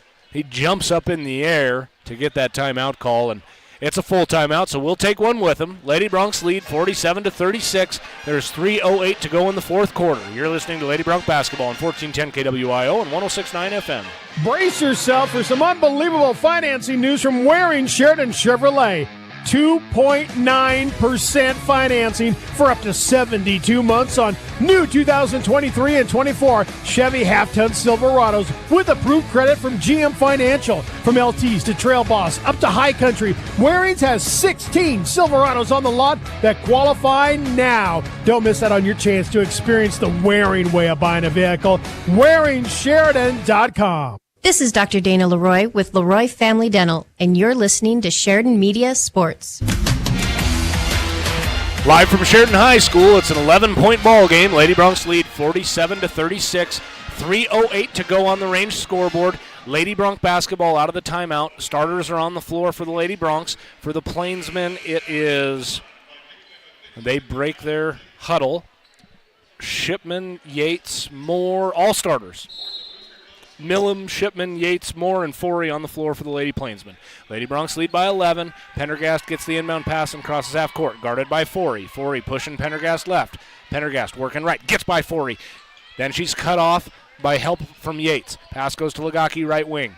Lagaki looking inside for Haniff, doesn't have her. Gets it to McMullen instead along the perimeter. McMullen, skip pass goes to Lagaki, right wing. Lady Broncs can run some clock. Yates is guarding Lagaki. Lagaki gets to the elbow, kicks it out to Burgess. Now Pendergast. Pendergast will fire a three. That's long. Rebound, Laramie. Kick it off to Moore. Couldn't see the number there with a ponytail hanging over it. Moore brings it up the side, down to Yates. Yates passes inside, and the shot's swatted away by Haniff. Millam was going up for it. Haniff swatted it away, got the ball, gets it to Pendergast, and Lady Broncs reset. 2:18 to go on the range scoreboard. Lady Broncs have an 11-point lead. All you've got to do if you're Sheridan is take care of the basketball right now. Just take care of the basketball. Just take layups. Lagaki with it. She's hounded by Yates on the perimeter. Yates falls down. Lagaki dribbles, takes a little 15-footer. That's long. Offensive rebound, Haniff. Haniff has it. Low block. Fires a shot up off the glass. That doesn't go. Offensive rebound, Lagaki. Left-hand shot, no good. Offensive rebound, Lagaki. She's fouled. Well, Haniff and Lagaki had some good looks there down on the low block. Couldn't get them to go. They got a lot of offensive rebounds out of that possession. Maybe they just want to improve their stats on the rebounding side. Lagaki at the line. Shoots the first free throw. That goes up and in. Lagaki with 8. Lady Broncs with 48. Lady Plainsman with 36. Substitution for Laramie. Matthews checks in, and Millam checks out. Matthews, Forey, Yates, Moore, and Shipman on the floor for the Plainsmen. All starters for the Broncs. Lagaki off the front iron, can't get it to go. Ball bounces around, Laramie runs it down, then McMullen dives in, and they get a foul on McMullen. Thought it was going to be a jump ball, instead they get a foul on McMullen. Avery picks up her first foul of the ball game. 48-36, under 2 minutes to go here in the fourth quarter. Shipman with it. Three-quarter court trapping pressure from the Lady Broncs. Shipman works left. Shipman working against Pendergast. Tries to split a double team. Can't. Ball's on the floor. Pendergast dives on it. Timeout, Coach Ryan Sullivan. Sheridan possession after this timeout. Good defense by Pendergast and McMullen. Shipman, bad decision. You don't want to split double teams in full court pressure, particularly when those double teams are as athletic as the Lady Broncs are. When you look at McMullen and Pendergast, I know I've said it a number of times this year, but Pendergast going to Stanford on a track scholarship, so she's an okay athlete.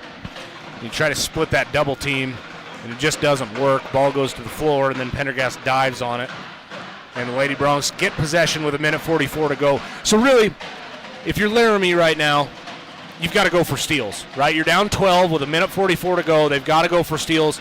Probably have to hit a three or two, a couple threes to get to close the gap here and make this a game. If you're Sheridan, you simply have to take care of the basketball. Be strong with the basketball. Understand it's likely that Laramie's going to do some run and jump, do some trapping. So when you get the ball, be ready to pass to wherever that double team is coming from.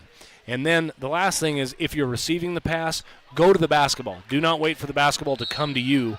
Go to it, go receive it so Laramie can't jump it. Sheridan inbounds it to Pendergast. Pendergast crosses half court. Forey picks her up. Pass off to Lagaki.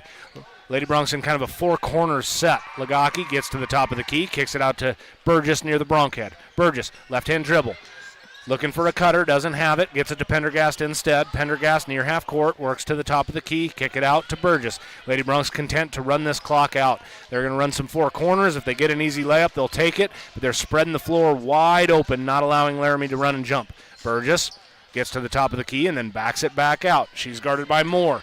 Now there's a minute 9 on the clock. Burgess, she picked up her dribble and then almost threw it away. It was knocked out of bounds by Forey. You do not want to pick up your dribble in that four corners unless you have the pass made. Yates checks into the game for Reese.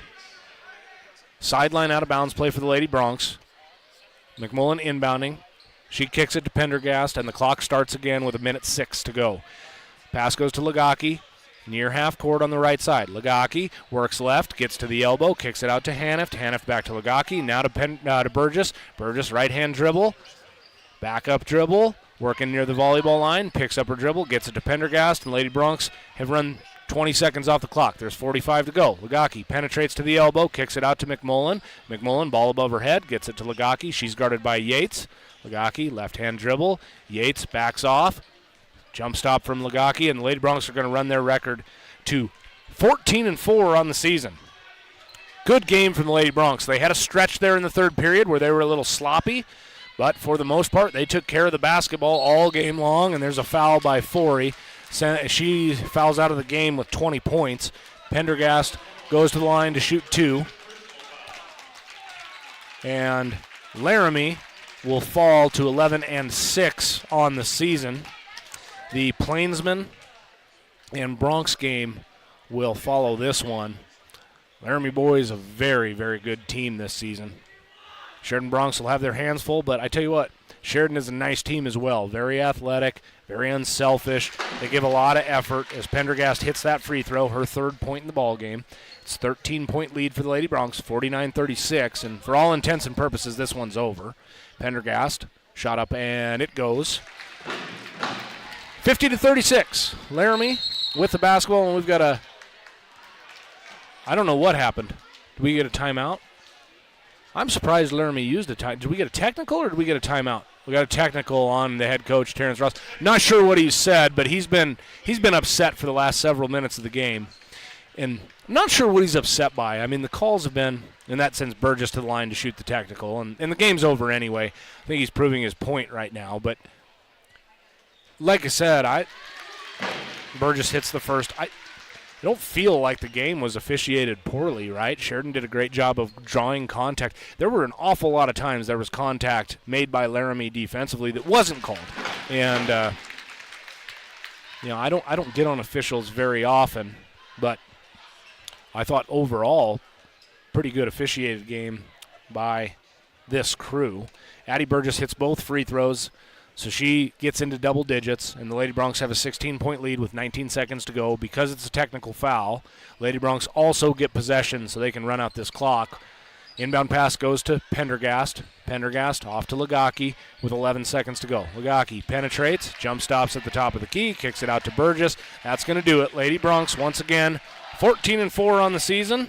Laramie falls to 11-6. Big win from Sheridan. Nice game from the Lady Bronx. I started to say it there toward the end of the game. Really just, there was a 2 to 3 minute stretch where it felt like offensively they didn't get a lot going. They were a little careless with the basketball. Beyond that, nice game from Sheridan. On Laramie's end, they didn't take care of the ball well enough against the pressure of Sheridan, and they didn't play good enough defense in the half-court sets. They didn't have an answer for Mesa Hanift, and it wasn't all Hanift. I mean, she did lead all scorers with 22 points in the ball game, but what Sheridan was able to do was penetrate into the paint and get Hanift the basketball, and then Hanift just does such a nice job of creating contact and going up through contact. She finishes with 22 points, and Sheridan also did a really nice job on the glass, limiting Laramie's possessions and getting more offensive rebounds than we've seen Sheridan get this season. So Sheridan wins. They run their record to 14-4 on the season. We'll take a break, run down the scoring for the Lady Bronx, and then get you set for Bronx basketball. You've been listening to Lady Bronx basketball on 1410 KWIO and 106.9 FM. Why be a nameless face at the big box stores when you can visit us at Hospital Pharmacy? Hi, this is Mandolin Meyer. At Hospital Pharmacy, we get to know our customers and their health needs. Keep all your prescriptions in one place with a pharmacist that knows and cares about you. Visit your hometown, family-owned pharmacy at 2 great locations. Hometown Pharmacy, hometown care at Hospital Pharmacy West. Hi, this is Callie Drell, Mortgage Loan Officer at First Bank of Wyoming. We work hard to provide competitive loan options to fit your unique financial situation. We understand that applying for a loan can be overwhelming, but our team of experienced lenders are with you every step of the way to guide you through the borrowing process. Whether you're looking to purchase a new car, consolidate debt, or finance a home, we'll help you find the perfect loan option. First Bank of Wyoming, Division of Glacier Bank, member FDIC, equal housing lender. This is Kim Hall with ERA Carroll Realty. My new listing at 7239 Highway 1416 in Arvada is amazing. This home has over 4,000 square feet with 4 bedrooms, 3.5 baths, and a potential extra living quarters in the walkout basement. A huge 40 by 60 shop garage and a greenhouse are just a few of the unique features. This one is priced at $590,000 and would be hard to beat. Call me, Kim Hall, at 520-227-5543 for more information. Have you ever wanted to learn a new skill or explore a new hobby? Sheridan College's community interest classes are the perfect way to do just that. Explore the upcoming courses, fun and engaging classes like painting, to investing, to fly fishing, or even pottery or self-defense, just to name a few. So what are you waiting for? Find out more and register today at sheridan.edu/community or by calling 307-675-0100. Sheridan College, a higher degree of you. Hi, this is Colton Bates with the Bates team at Best. I just wanted to take the first second of this ad to ask, how's it going? If you haven't already been told so, I hope you have an awesome day. And if you already heard this, maybe go say have a great day to someone else. This is the attitude of our real estate team, and at the very least, it's a change of pace from what you've heard so far today. This is also part of our identity and service at Best. You don't want a salesman working for you, you want a professional, but also a person that'll look out for your best interests in real estate. If this is what you hope for from your agent, give us a call at 675-BEST and visit bestwy.net today. Proudly brokered by EXP. Is Wyoming Corporate Office your one-stop shop for everything you need for your Wyoming-based business, LLC, or corporation formulation? Yes. Service of process and mail forwarding services? Indeed. Fulfill the legal requirements for small businesses based in Wyoming? Absolutely. Wyoming Corporate Office provides the communication between your business and the state, so you don't have to. Learn more by visiting wyomingcorporateoffice.com. today. Hi, this is Jody DeColius with Campco Federal Credit Union. Our mortgage team is ready to get to work for you. Whether you're shopping for your next home or looking to make some improvements on your current home, let our team help find the perfect program that fits your needs. We have options for everyone, including first-time homebuyer, conventional, construction loans, home equity lines of credit, and more. It's quick and easy to get pre-qualified, so find us at campcofcu.com. NMLS 449284, Equal Housing Lender. Dealing with bone and joint issues? Schedule a visit with Sheridan Orthopedic Associates. Their board-certified orthopedic surgeons are experts in all aspects of orthopedics, focusing on sports injuries as well as joint problems from the feet, ankles, and knees to the spine and upper extremities. After all, they've been providing the area with surgical excellence and outstanding patient care for almost 50 years. Learn more about Sheridan Orthopedic Associates online at SheridanOrtho.com. This is State Senator Dave Kinski, and you're listening to Sheridan Media Sports. Live from Sheridan High School, I'm Aaron Lagaki. Lady Broncs have just defeated the Laramie Lady Plainsmen 52-36. They win by 16. Total team effort from the Lady Broncs. Mesa Haniff leads the way with 22 points. Adeline Burgess, the only other Lady Bronc in double digits, as she gets 10. He gets 6 from the junior Avery McMullen, 4 from Addie Pendergast, 2 from Cam Wagner, and Allie Lagaki added 8 points as well to round out the scoring for the Lady Broncs. So 6 players score for the Lady Broncs. Really good job. Like I say, just taking care of the basketball. That's the biggest thing for the Lady Broncs, is just being able to get a shot off every possession. They do such a nice job most of the time of getting good shots that when they're able to not turn the ball over, when they just take care of the basketball, they typically get good shots and are able to score. You know, they're one of the leading scoring teams in the state Because of that, they're the third leading scoring team in the state. They're first in the state in shooting percentage, and it's because they are unselfish and they're willing to be patient and get good shots. And they did that perfectly tonight, with the exception of about 3 minutes in the third quarter.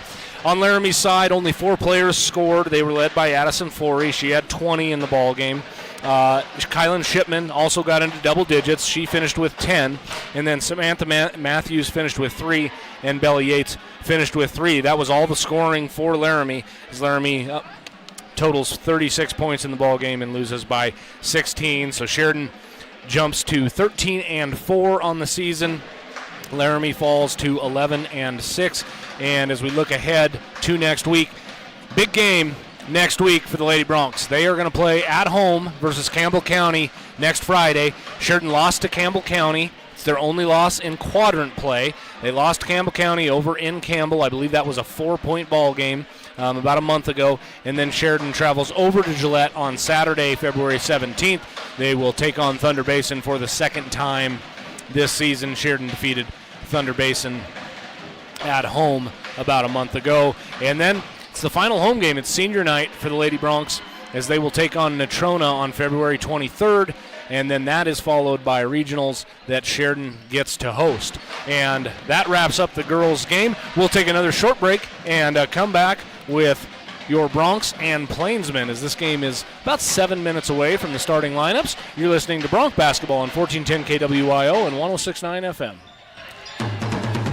Oh boy, I can't think of anyone that doesn't like pizza, except maybe 1 or 2 finicky Italians. But for the rest of us, Farmers Co-op is cooking up new personal pan pizzas Monday through Saturday in the deli shop. Breakfast pizzas, pepperoni pizzas, combo pizzas, or just plain cheese pizzas. You can't go wrong at just $3.99 plus tax. Heck, at that price, you can try them all. Personal pan pizza at Farmers Co-op Convenience Store, owned by those they serve at 1450 Coffeen Avenue right here in Sheridan.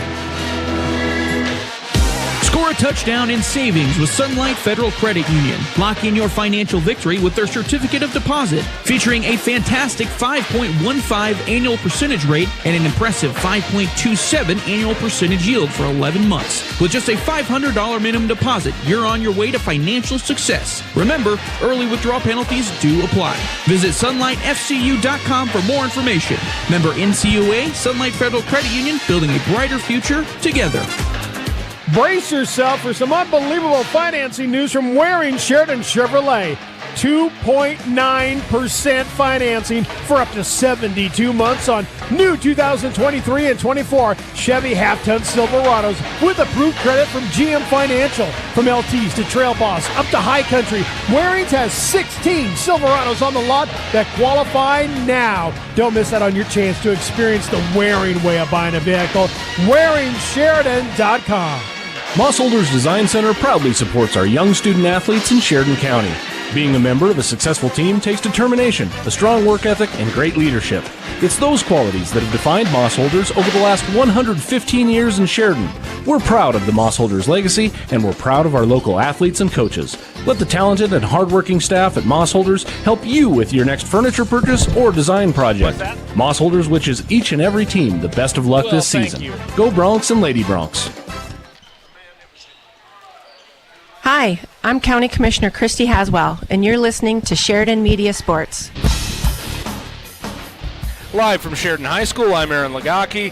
Broncs and Plainsmen getting set to go. Laramie comes into this weekend ranked the number 2 team in the state, and you know that I don't always love rankings. It's really hard, particularly early in the season, to kind of know. Plus, these kids are 15 to 18 years old. You just never know what you're going to get on a given night. But I will tell you, I watched this Laramie team last year at regionals, and a lot of those kids are returning.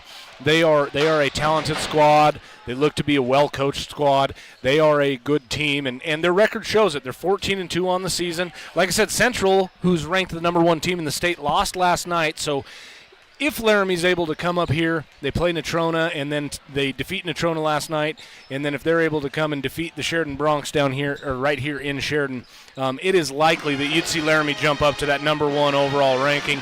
And it's not just rankings, right? You look at the statistics, and again, statistics, not my favorite thing in the world. I mean, they give you an idea, but until you can watch a team in person, you just don't know what you're going to get necessarily. But Laramie, I mean, it doesn't matter what statistic we're looking at. They are a good team. They are second in the state in rebounding. They are first in the state in scoring. They are first in the state in shooting. They are first in the state in assists per game. Just a very well-rounded team. You typically, when you get those statistics, and we're far enough in, I mean, we're 16, 17 games into the season, right? So those statistics don't lie as much. Early in the season, 4 games in, 5 games in, you don't know which kid was recovering from an injury from football, or, you know, which kids maybe are trying to work into a different role than they had the previous year. I think this Laramie team is going to give Sheridan fits here tonight. But with that said, Sheridan gets their point guard back tonight in Connor Bateson, I believe. Bateson suited up. They missed him last weekend in Cheyenne. And Bateson, you know, he only averages 3.5 points a game. And so if you're listening at home, maybe you're like, well, that's not that big of a loss. It's a huge loss. Bateson gets the offense set a majority of the time. He typically is guarding the other ball handler for the other team. He's a great defender, doesn't turn the ball over very much. That's a huge loss. So Sheridan goes down to Cheyenne last weekend, and like the girls, had a rough weekend. The boys did. They played all right against East. They actually took East into overtime, 69-75. Bronx really could have won that game. They were up 9 in the fourth quarter. They allowed East to climb back into that game and win that thing. And then Sheridan played Central the next day and just got smoked. I mean, they were down 20 in the first quarter. It was an ugly game. Bronx didn't bring the energy. I've not questioned the Bronx effort at all this season. And that was one where they were getting beat in transition over and over and over again. And you know, getting back after a missed shot is an effort thing, and it's the only time the entire season where I felt like the Sheridan Bronx just didn't give 100% for the entire game. And then last night, the Bronx trying to erase the memories from last weekend, like the girls were. They go out and they defeat South by a score of 87-51 in this gym last night, and have a very tough matchup tonight against Laramie. But Sheridan really, I mean, I gave them a little bit of grief for their effort against Central, but we have not seen that this season. They work super hard. They're a good defensive team. They're a balanced offensive team. Hamrick's leading the way in scoring right now with 14. I'm sorry, Truman DeGrange is leading the way in scoring right now with 14 points a game, as is Hamrick. And then Garrett Spielman's right there at just under 14 points a game. Spielman also is the leading rebounder with over 7 rebounds a game. He chips in 2 steals and a block every game as well. So we've called the Sheridan Bronx kind of a 3-headed monster, and that does a little disservice to the other roles that are being played on the Bronx. But it's really hard if you're game planning to look at Sheridan and go, okay, who do we stop? Because there's 2 other starters, and then Nate Miner comes off the bench and can score. It's a difficult team to defend unless you can just get out and get after teams man-to-man. And we'll see what Laramie's defense looks like. Obviously, it's going to be a pretty decent defense because, you know, they're 14-2 on the season. But we'll see what that defense looks like against this athletic Bronx team. We are getting set for the national anthem and the starting lineups. So we will take a break. Once again, we want to thank the Laramie fans who are tuning in down there. Maybe didn't want to make the drive up or just couldn't make the drive up. Couldn't get to the Natrona game last night and in turn decided not to come to Sheridan today. But thanks for tuning in to Sheridan Media. We're pleased to bring you this broadcast. I'm Aaron Lagaki, and we're in for a good one. Sheridan's at home. The pep band's here. Really good crowd here for a Saturday afternoon game. And on top of that, we're going to be almost on time. Tip's going to be about 6 or 7 minutes late once they do the national anthem. So we'll take a break, come back with Bronx basketball. You're listening to Bronx basketball on 1410 KWIO and 106.9 FM. One good play can improve a team's chance of winning the game. And when executed properly over and over again, that play can take a team far. One good decision when you get behind the wheel can do the same. Approximately half of the people who lose their lives on Wyoming roads each year were not wearing a seatbelt. Stay in the game, Wyoming. Buckle up every time you get in your vehicle. It's a winning play. This message brought to you by WYDOT. Your community bank? Check. Your construction experts? Check. Hi, this is Melissa Murray, and no matter what your construction needs are, First Northern Bank of Wyoming checks all the boxes. From purchasing a lot to the construction process through the long-term financing. Stop in and see us at 29 North Gould Street or call us at 673-7777 to get started today. We are First Northern Bank, and we are your community bank. Member FDIC, Equal Housing Lender, NMLS 2186083. Wake up and smell the coffee, lovers. McDonald's in Sheridan, Buffalo, and Gillette are bringing back the McCafe menu magic. Delightful espresso drinks and coffees. Whether you crave the warmth of a hot cappuccino or caramel cappuccino, mochas, lattes, iced coffees, and more, you can order your McCafe coffee right from the McDonald's app using mobile order and pay for a quick pickup. Your mornings just got a whole lot better with McDonald's McCafe because, hey, good days start with a great cup of coffee. It's back. Even though it's chilly outside, we feel the warmth of this community. Hi, this is Elizabeth. And JT Kraft from EBA Hearing and Sound. We're excited to share that Addison Dempsey, our new doctor of audiology, is now accepting patients.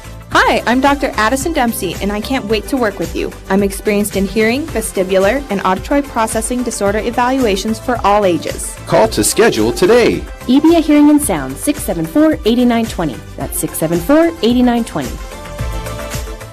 Hi, this is Ken Balkenbush with Prime Rate Motors and Super Trailer Store, and you're listening to Sheridan Media Sports.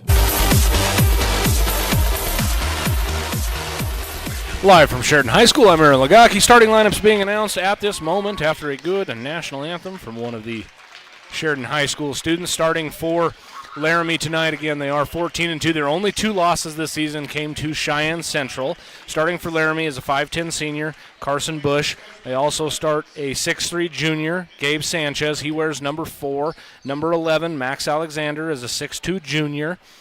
Number 21, Jaden Smith, is a 6'1 junior. And number 55, Neil Summers, is a 6'8 junior.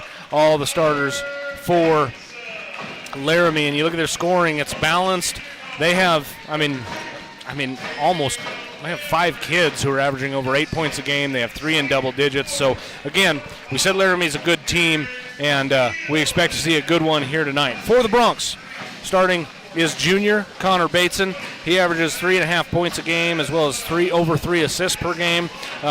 Is the defensive stalwart for the Broncs. Also starting is Cale Hamrick. He averages 14 points a game, just under 4 rebounds a game. Another senior, Garrett Spielman. He averages just under 14 points a game. Leading rebounder, leading shot blocker for the Broncs. Beck Haswell, a junior, wears number 20, or a sophomore rather. And Truman DeGrange, a junior. Truman DeGrange also averages 14 points a game. Jumping it up is Summers versus Spielman. Opening tip up, and Spielman wins the tip off to Bateson. Bateson starts the offense. He's picked up by Sanchez. Man-to-man from Laramie. Bateson gets to the paint. Stopped by Summers. Kicks it out to Haswell. Haswell, top of the key, looking inside for Spielman. Spielman back to the basket, turns around, fires a shot off the glass, and good. Garrett Spielman with 2. 2-0. Broncs take the early lead. Quickly across half court, it's 21 Smith. Smith stands about 6'2", 6'3". He's listed at 6'1", looks taller than that. Along the right sideline, ball gets lost out of bounds. Last touch by Spielman. Sideline out of bounds play for the Plainsman. 7:29 to go here in the first period. Broncs have an early lead, 2-0. It's Bush inbounding. He gets it off to Smith. Smith picked up by Spielman. Pass off to Bush. Bush around the perimeter. Switch happens on defense. Pass goes to the corner. Alexander. Alexander dribbles into the paint. Bateson stops him. Alexander fires a fadeaway 10-footer. Doesn't get it to go. Hamrick pulls down the board. Hamrick across half court. Top of the key. Stopped by Bush. Kicks it over to DeGrange. The junior. Left-hand dribble. Gets it to Spielman. Swing it off Haswell. Haswell swings it to Bateson. Bateson right wing. Looking for a backdooring. Hamrick doesn't have it. Bateson crossover dribble. Gets baseline. Cut off. Passes to DeGrange in the corner. Now Haswell swing it over Hamrick. Hamrick has a lane. Left side. Lay it up and no good. Haswell offensive board. Sophomore puts that up. Back. Doesn't go. Rebound bounces out to Spielman, and then Spielman dribbled it off of Haswell's foot. Spielman got the rebound, was going to dribble. Haswell was giving chase, and his foot got underneath the dribble, and the ball goes out of bounds. Good offensive possession from Sheridan, just couldn't get a basket to go, and it's Laramie basketball. Smith walks it up the floor. Like I say, Smith's listed at 6'1", looks to be a little taller than that, maybe 6'2". Smith, cross half court, gets the low block, fires a shot, swatted away by Spielman and out of bounds. Well, even though Spielman's taller than he's listed, or rather Smith is taller than he's listed, Spielman stands 6'6", and he's a long 6'6". He got up there and just swatted that layup out along the baseline. Sheridan student section liked that. Inbound pass goes to Alexander. Alexander lost it. Bateson comes up with it. Bateson between the leg dribble, full court pressure from Bush. Bateson across to Haswell. Haswell picked up by Summers. Pass goes off Bateson, top of the key, swing it over to Grange. One dribble to the elbow, now to Haswell. Haswell baseline, gets past Summers. Reverse layup, oh, he missed it. Summers with the board, hands off to Smith, and Smith jogs it up the left side. Crosses half court, stopped by picked up by Spielman. Now pass goes Alexander. Alexander to Summers. He's guarded by Haswell. Summers, left hand dribble, gets to the low block, little Euro step shot up, and they get a foul on Haswell, and that's not a good call. Summers lowered his shoulder, drove into the paint. Haswell had his hands straight up in the air, was moving his feet. Same refereeing crew we had in the girls' game, and they did a nice job in the girls' game, I felt like. And Martini's saying exactly the same thing. He's like, his feet were in front. He wasn't bodying him up. His hands are up. They were straight up, and Martini's saying, no, he didn't hit him. But doesn't matter what I think or what the head coach of the Sheridan Bronx thinks. What matters is Neil Summers is at the line, and he hits the first free throw. Summers gets on the scoreboard for Laramie. 2-1. Sheridan leads in the early going. Summers averaging 17 points a game. Okay free throw shooter, 51%, but he hits them both right there. 2 for 2 in that trip.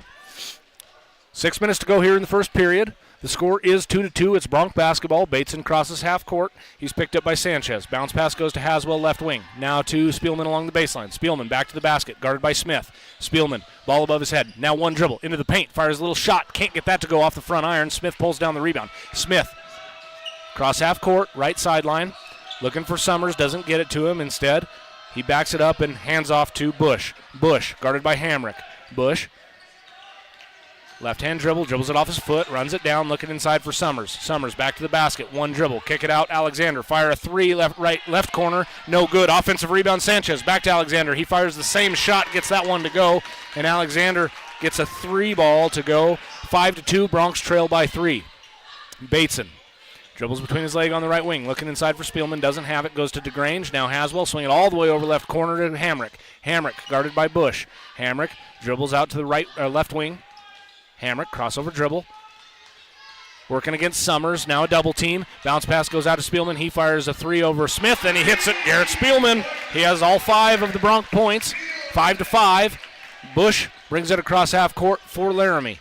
Bush, handoff to Summers. Summers gets his momentum going down to the low block. Kicks it out to Bush. Bush swings it over Alexander. He fires a three over Bateson. That's long. Long rebound. Oh, offensive rebound again by Sanchez. Bronx have got to go for the basketball. Pass goes to the left side. Bush, he fires a three. No good. Spielman with the board to Bateson. Bateson up the left side to Hamrick. Hamrick into the lane. Jump stop. Shot up and good.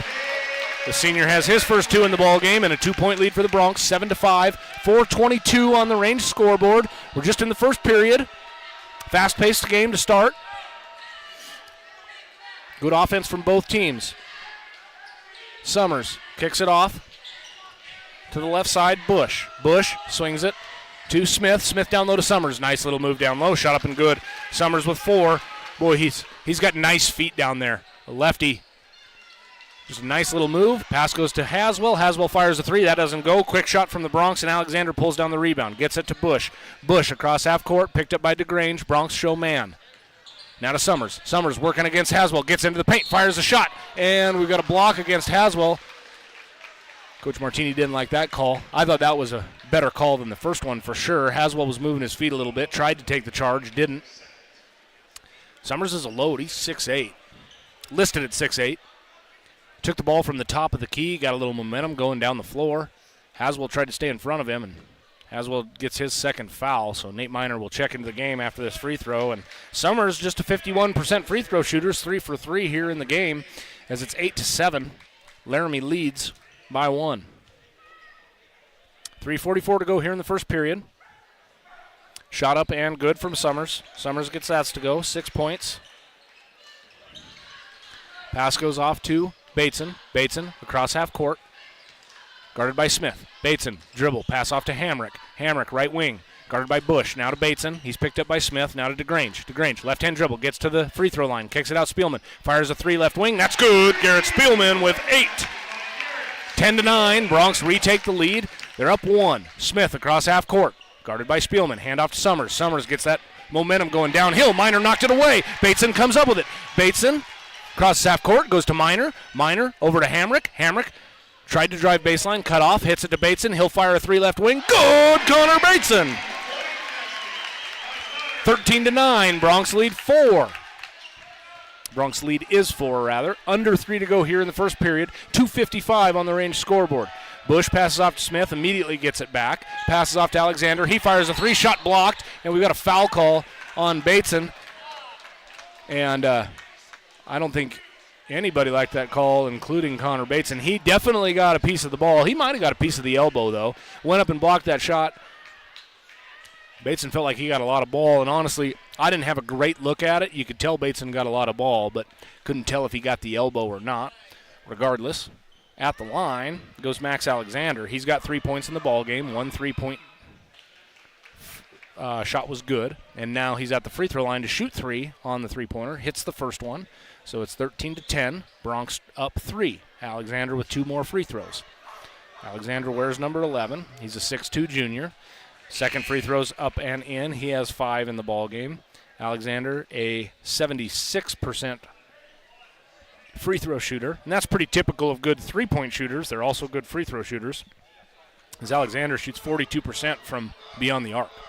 His third free throw is up, and it goes as well. So Alexander was 6 in the ball game. He and Summers have all the scoring for the Plainsmen. Alexander checks out. First substitution of the ball game for Laramie as Braden McKinney checks in. He's a 6'1 junior. 13-12, Bronx lead by 1. 2:45 on the range scoreboard. McKinney guards Bateson. Bateson across half court, gets it to DeGrange, now swings it over Hamrick. Now to Spielman. Spielman looking inside for Minor. Minor back to the basket, working against the much taller Summers. Minor, bounce pass out to Bateson.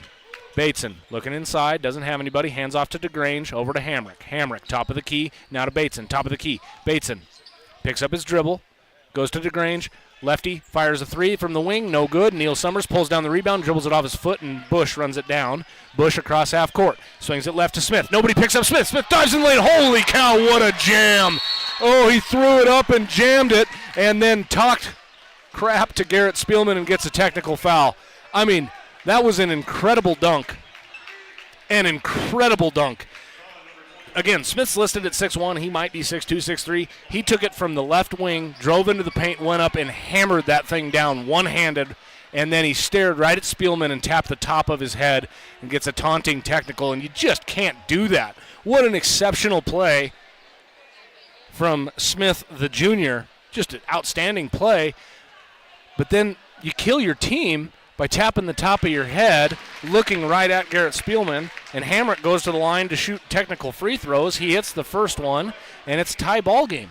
And Sheridan's going to have the ball. I mean, you just can't do that if you're Jaden Smith. It's a bad decision. Coaches talk about composure a lot. They're 15 to 18-year-olds. It's a hard thing to teach, but you just can't do that, especially after an incredible play. If you look to the crowd or something, just don't taunt. Oh, wow. Well, Hamrick hits them both, so the Bronx have a 1-point lead. Breck Reed checks into the game. So Reed, Hamrick, Spielman, Minor, and DeGrange on the floor. Reed handling the point. Gets it to DeGrange in the half court. Pass goes off to Minor, top of the key. Minor looking for DeGrange. Has an opening, fires an 18-footer, and hits it. Off the bench, Nate Minor with his first 2, and it's 17-14. Bush for Laramie, crosses half court, he's picked up by DeGrange, man-to-man from the Bronx. Bush gets to the three-point line, Bronx switch, pass goes off Alexander, he's guarded by Spielman, switch again, DeGrange now has Spielman, pass goes off to Bush.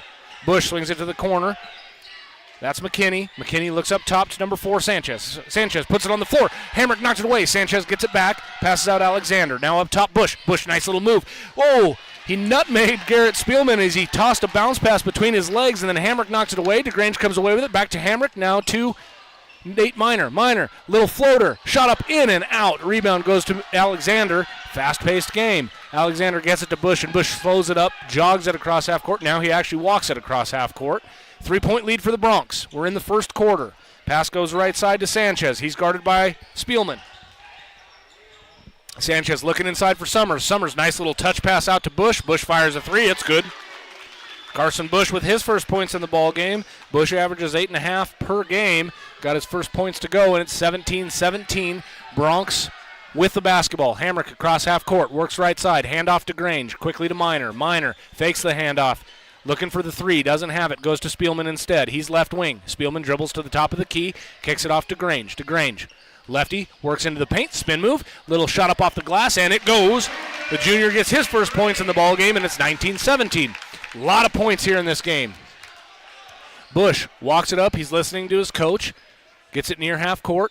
Now crosses half court. He's going to dribble it out. Laramie's going to hold for the last shot if they can help it. Laramie just Bush with it, just right across half court. 10 seconds on the clock. Now he penetrates. Gets a screen from Summers. Back to Summers. He'll fire a three. Top of the key. Hit it.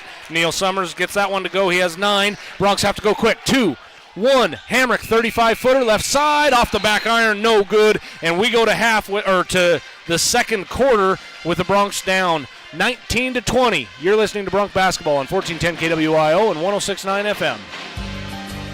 Have you been to the showroom at Thompson Master Masons?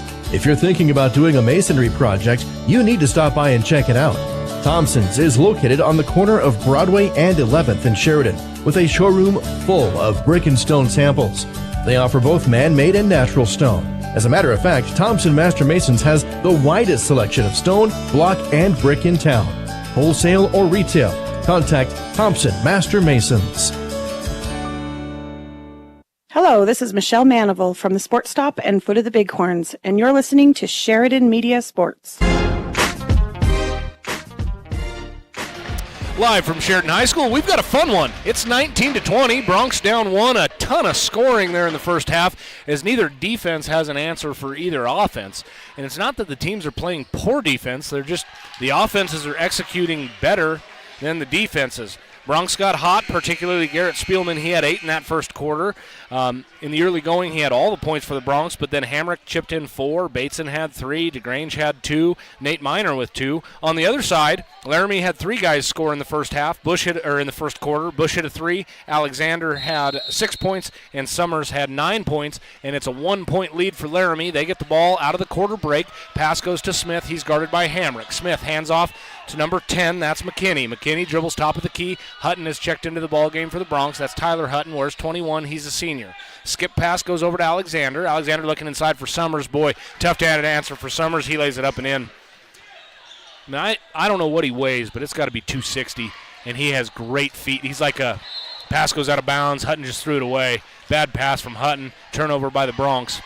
But Summers, like I said, he's got to be 260, maybe 270, but by no means is he fat. He's just a big, big body down there, and he has great feet. I mean, looks like a college offensive lineman.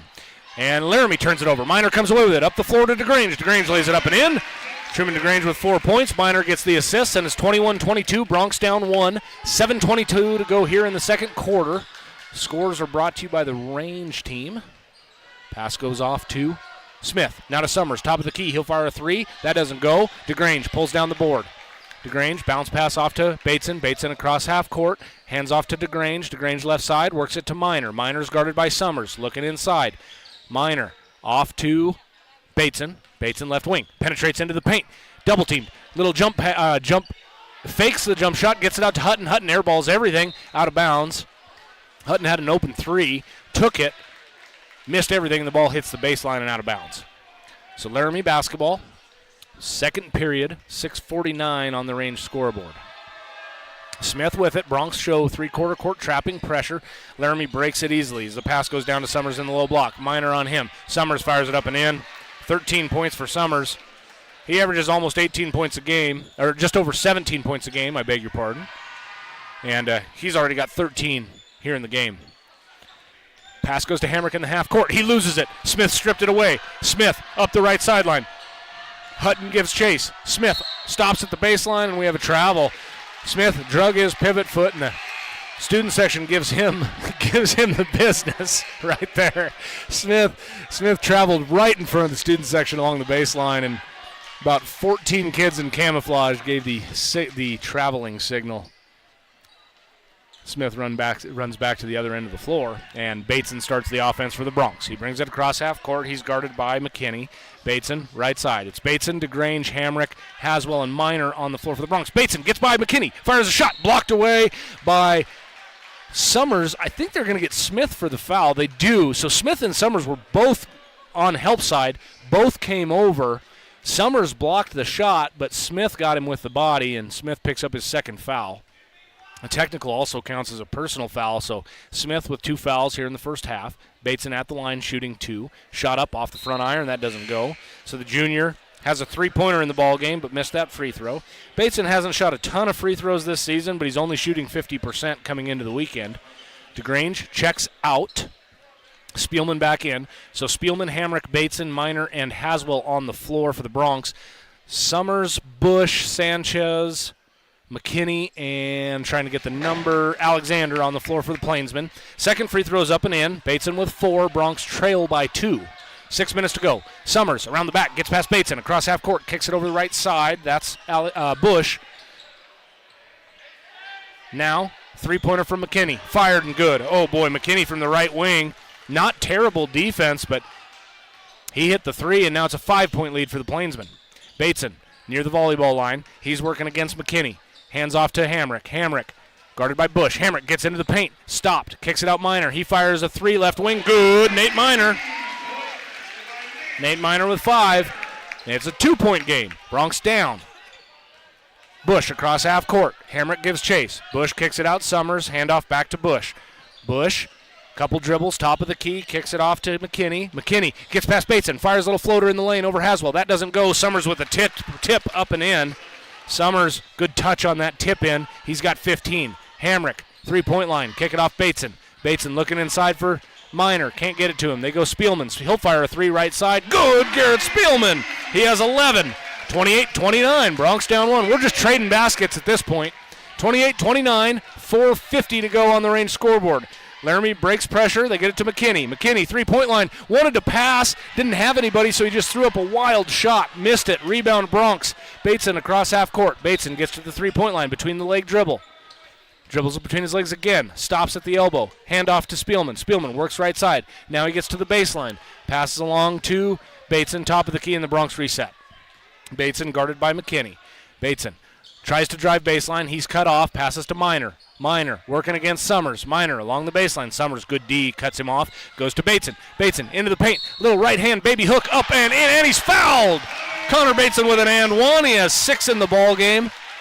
And the Bronx regain the lead, 30-29. Bateson goes right back to the free throw line. He's actually going to get subbed out. Actually, no. Coach Martini changes his mind. At first, DeGrange said, I'm coming in for the shooter, but instead, they decided to take Nate Minor and Cale Hamrick out of the game. Tanner Hamrick checks in alongside DeGrange. So DeGrange, Tanner Hamrick, Bateson, Haswell, and Spielman on the floor. And we have a late sub from Laramie. Jaden Smith comes in. He checks in for Bush.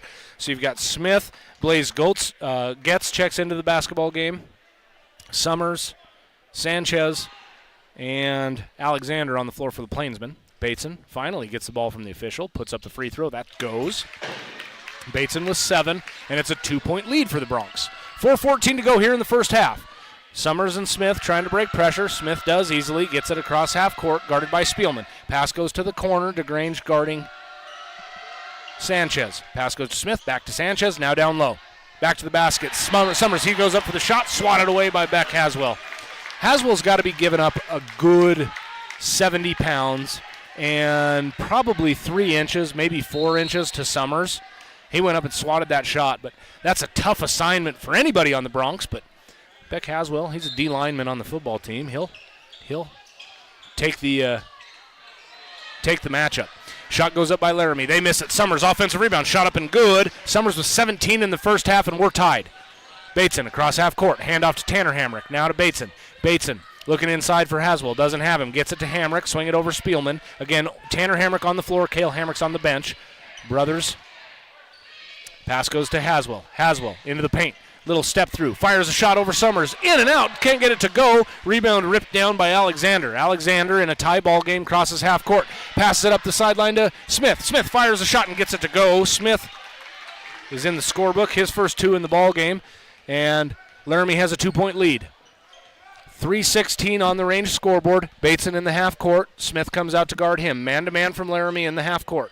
Bateson dribbling, works left, gets to the elbow, kicks it out. Haswell, open 3, top of the key, in and out. Spielman, good position on the offensive board. He got his arm held. That's a great call.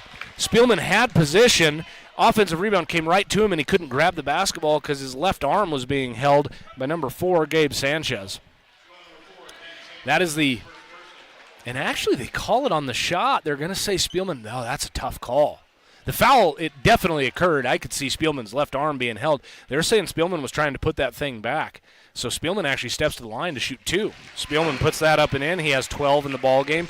He leads the Sheridan team in scoring. Summers leads all scorers. He has 17 in the ball game for Laramie, and Summers goes to the bench. Spielman at the line for his second one. Now Cale Hamrick checks into the game, so we have both Hamricks on the floor. The senior Cale and the sophomore Tanner, they are brothers. Haswell and DeGrange also on the floor, and Spielman at the line. Spielman puts that one up and in. He has 13 in the game, and it's 33 all. 3 minutes to go here in the first half. Inbound pass goes to Bush. Full court pressure from the Bronx. Bush, jump pass goes off to Getz. Getz back to Bush. Bush, cross half court. Picked up by Spielman. Bush keeps his dribble. Now Haswell switches off onto Getz, and Getz falls down, and they pick up Haswell for a third foul, and Martini can't believe it. That's Haswell's third foul. It's a tough call. Haswell's along the sideline, had his feet set along the sideline. Bush falls to the floor, and they get another blocking foul against Beck. And now Summers checks in. That was a quick breather for Summers as he was on the bench for about 45 seconds real time. He comes in for Getz. Inbounding is McKinney. McKinney finds Smith. Little bounce pass, and Smith starts the offense. He's joined on the floor by Bush, Summers, McKinney, and Alexander. Smith with it, looking inside for Summers. Summers working against Spielman. Right-hand shot, no good. Summers missed it. Summers is a lefty. Tried a little right-hand, little baby hook. Couldn't get it to go, and the rebound is ripped down by Minor. Pass goes off to DeGrange. Now Spielman back to DeGrange, top of the key. DeGrange was looking for Tanner Hamrick, who cut, and DeGrange just threw it away. Alexander comes up with it. Passes off to Smith. Smith at the elbow, fires the 15-footer. That doesn't go. Minor another rebound, hands off to Spielman. We're tied, 33 all. 2 minutes to go here in the first half. DeGrange crosses half court, sets the offense for the Bronx. DeGrange dribbles to the right side, looking for a cutting Cale Hamrick, doesn't have it. Now a cutting Tanner Hamrick, still doesn't have it. Pass goes to Spielman instead. Spielman to a cutting DeGrange. DeGrange layup. Oh, he shorted the layup. He was in the paint, tried to go over the front of the rim and missed it. Rebound pulled down by Bush. Bush across half court, guarded by DeGrange. Bush fires an 18-footer. That's good. Good touch from Carson Bush. He has 5 points in the game, and it's a 2-point lead for Laramie. 1:44 to go here on the range scoreboard. DeGrange, right side, right wing, now back up dribble. He's guarded by Alexander.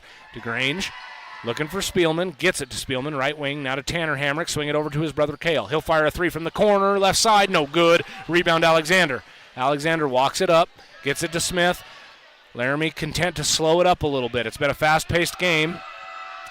Laramie wants to run a set play. Pass goes off to Bush. He gets a screen from Summers, uses it, works right.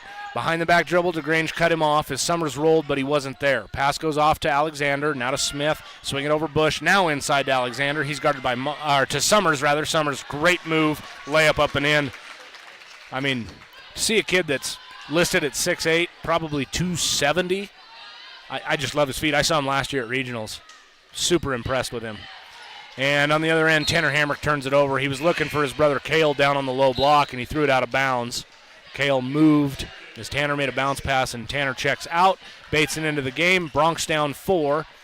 So on the floor, Nate Minor, Cale Hamrick, Connor Bateson, Truman DeGrange, and Garrett Spielman. That's how we set the floor for the Bronx. Sanchez inbounding for Laramie. He gets it off to Bush. He's joined by McKinney, Summers, and Alexander. McKinney, cross half court, 3-point line. Drives into the paint, swatted away by DeGrange and out of bounds. Last touch by the Bronx. Laramie resets. And I misspoke, Sanchez is on the floor as well for Laramie. Bush inbounding. Bush looking for a cutter, doesn't have it.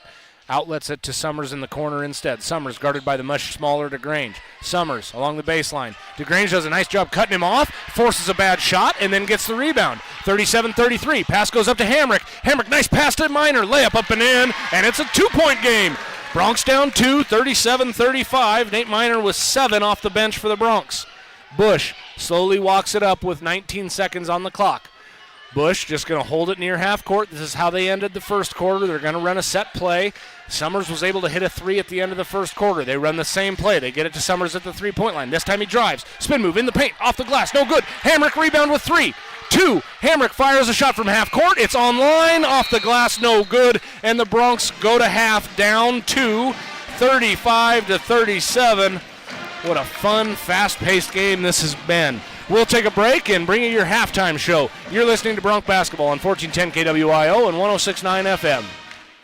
Rooting for the home team is the Wyoming way, and the banks of Buffalo, Gillette, and Sheridan are the 307's biggest fans. Banking with us means you're doing more than ever to support school sports, because your money stays right here in our community.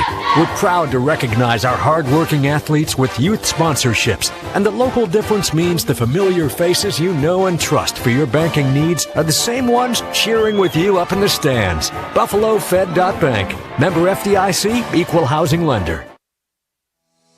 Runny noses, sore throats, and nagging coughs are everywhere. However, there's still time to protect you, your family, and your community from the spread of the flu. Call One Health to schedule your annual flu shot. Available for those 6 months and older, a flu shot can lessen the flu severity, prevent hospitalization, and even death. Visit your local One Health clinic to make arrangements for your annual flu shot. Visit onechc.org for more information. The law offices of Chapman, Valdez, and Lansing has offices in Sheridan and Casper ready to protect the freedoms and rights of the citizens of Wyoming. Michael Lansing, McCole Soto, and Wade McCool provide competent local legal counsel focused on small businesses, real estate transactions, guardianships, employee protections, and personal injury. Michael, McCole, and Wade will aggressively, timely, and ethically protect your rights 24/7. Proud to support all local youth activities. Loans can help people when they need money. Sheridan Community Federal Credit Union makes loans. So does that mean Sheridan Community Federal Credit Union helps people? You bet it does. That's what it's all about. When you're a credit union member, that means you're also an owner. And practically anyone in the Sheridan area can be a member by becoming a customer. At Sheridan Community Federal Credit Union, located at 141 South Gould, member NCUA, Equal Housing Lender.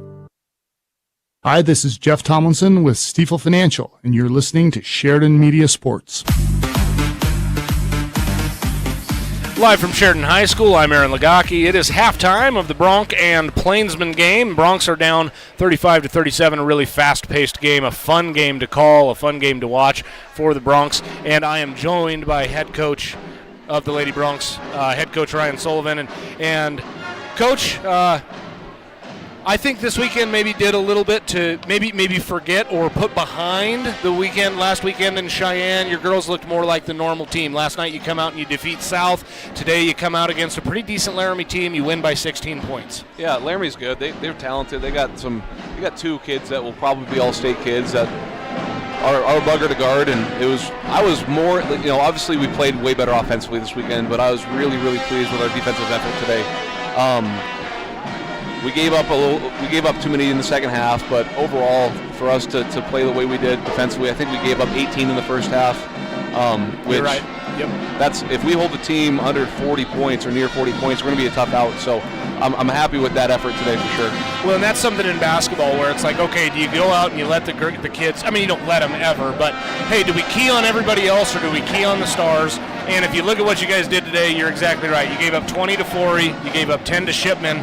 2 other kids scored. That was it. I mean, Matthews had a 3, and Bates had a 2 and a free throw. And that was it. You gave up 6 points to anybody not named Shipman and Forey. So just a nice job by the Lady Bronx. And you run your record to 13-4 now. 14-4? Did I get that right? Sorry, Coach. You're good. 14-4. What are you feeling? I mean, we're winding down on regionals. Yeah, we want to play our best basketball at the end of the month of February, and I think we're getting closer to that. I still don't think we've played our best basketball yet. I'm hoping not anyway. And if we would have went 0-2 this weekend, that would have been, would have stunk a little bit, but as long as we took steps to get to our best basketball at the end of February, I would have been happy with that. So it's a confidence booster for sure. We won 2 games in our region, which is always awesome to do, and the kids played well, and we had really even scoring from our girls that scored the basketball for us, and that's really encouraging to see too. And I think the biggest takeaway for us today is we're starting to find a little bit of confidence at the free throw line, where we didn't have that early on in the season, and I think we went like 21 to 25 from the stripe, and we're really making it a point to get the ball in the painted area and to be able to go finish at the stripe. It just is huge for us to do that, because we got to get into our stuff defensively after that too. I made that comment actually in the post game of your game, Coach. Is you look down the score, you look at the scoring, and Mesa Hanna finished with like 22 points tonight. But you look at how she's getting those points, and your team is just doing a great job of getting her the ball, and then she's so talented inside, she's able to get to the free throw line and finish shots, and it really does take a team effort.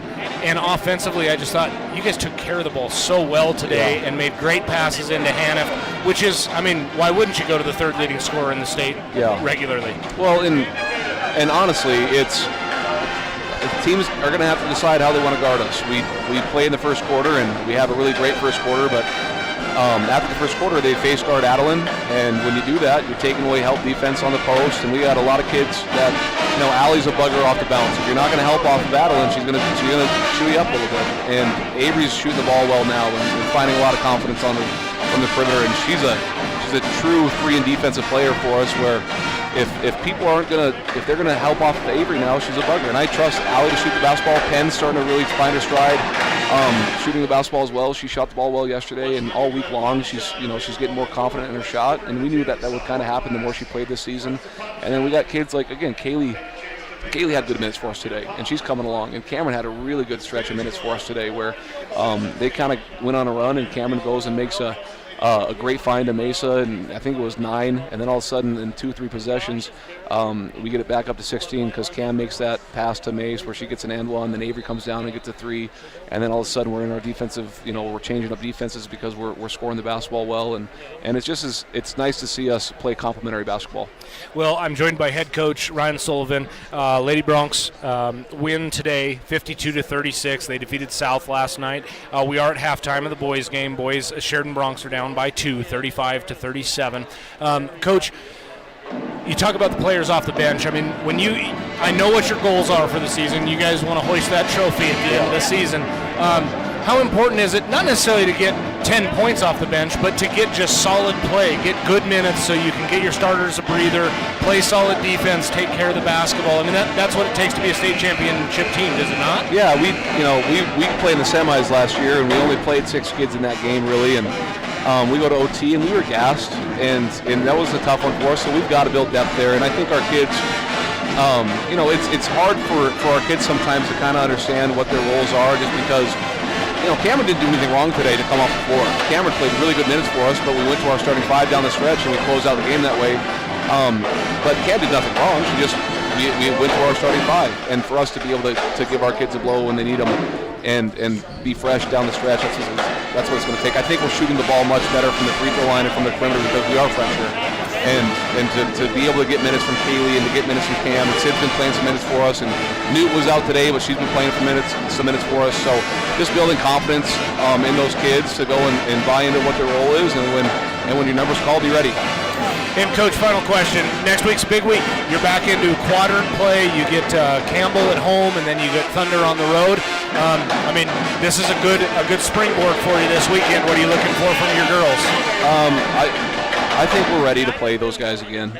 We always get up to play Campbell, and we're playing well at home right now, and it's just fun to play Campbell County, bottom line. So we're going to prep the same way we prepped this week.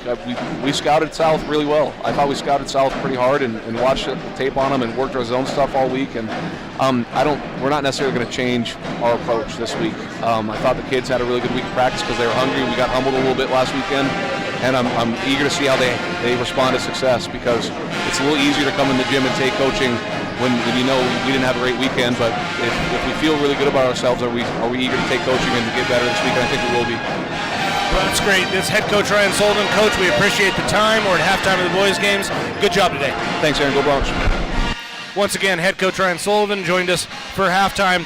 Lady Broncs go 2-0 on the weekend. They defeat Laramie 52-36 here earlier about an hour ago. They defeated the Laramie Lady Plainsman. We get his headset off, and we turn our attention back to the boys as we're in just a fun game. I like fast-paced basketball. I think it's fun.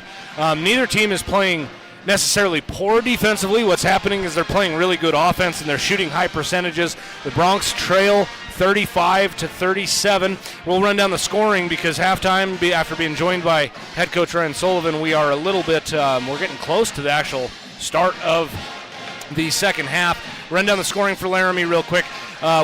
No secret, they were led by Neil Summers. He had 19 points in the first half. Max Alexander added 6 points. Carson Bush added 5 points. Braden McKinney added a 3-pointer. And Jaden Smith added 2 points for the Laramie Plainsmen. On the Sheridan side, as I get my paperwork set up here, on the Sheridan side, Connor Bateson had 7. Cale Hamrick had 4. Truman DeGrange had 4. Nate Miner had 7 off the bench. And Garrett Spielman led the way with 13 points. Out of halftime, it's Bronc basketball. Spielman, Bateson, Hamrick, Haswell, and DeGrange on the floor. And here we go. 35-37, Broncs trail by 2. Bateson with it in the half court. He's guarded by Smith. Pass goes over to DeGrange. Looking inside for Hamrick. Hamrick has a mismatch. Back to the basket. Fires up the shot. Worked through the double team. Shot up and good. Cale Hamrick has 6. Good set play out of the half by head coach Jeff Martini as Cale Hamrick takes advantage of his size, posts up, and gets an easy layup. Then Hamrick runs in front of the much bigger Summers along the sideline, and it's a blocking foul against Cale. Well, that term is maybe overused where you sacrifice your body attempting to take a charge, but in that instance, you definitely are. Like I said, Summers is a big kid, 6'8", 260, 270, maybe 280. Big kid, good feet. Hamrick ran in front of him, giving up, 60, 70, 80 pounds. Tried to take the charge, couldn't, and it's Laramie basketball. Smith with it in the half court, passes off to Alexander. Alexander, a couple dribbles, looking for Bush, gets it to Bush. Bush guarded by DeGrange. Bush, stutter step, pass goes over to Alexander. They look inside for Summers. Good entry pass. Nice find by Summers. Pass to Smith, and then Smith lost the ball. Oh, he was going up for the jam and just lost it. Slipped out of his hands, and the Broncs run it down. 37 all. Broncs in the half court. Haswell penetrates against Summers. Fires up a shot off the glass, and good! Beck Haswell, the sophomore, gets his first 2 points in the ball game. It's 39-37. 7 minutes to go here in the third. Bush breaks pressure, gets it to Summers. Oh, Laramie has numbers. Shot up and good. Layup up and in for Gabe Sanchez. First points in the ball game. Broncs the other way, up the right sideline. DeGrange crossover dribble. Now he's stopped. Alexander did a good job defensively, cutting him off from getting into the paint. Pass goes to Haswell now. Broncs reset. Now to Bateson. Bateson looking for a cutting Hamrick. Doesn't have it. Bateson gets a step on Smith. Into the paint. Fires up a shot off the glass. Fouled. No call. Oh, boy, he got bumped hard. And Bateson's yelling about it. He didn't like it.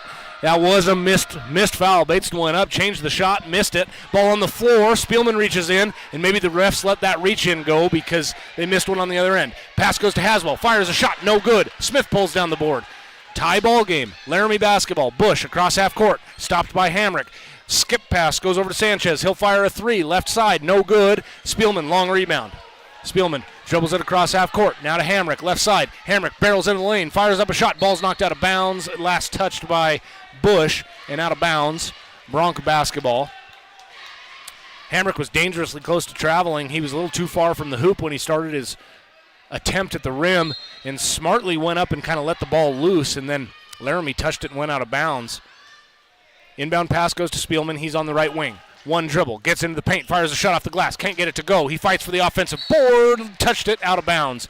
Spielman, kind of a wild shot. It was good defense by Gabe Sanchez. Spielman had a great first half on the boards and offensively. Had 13 points. Did a nice job rebounding. Also did a good job defensively.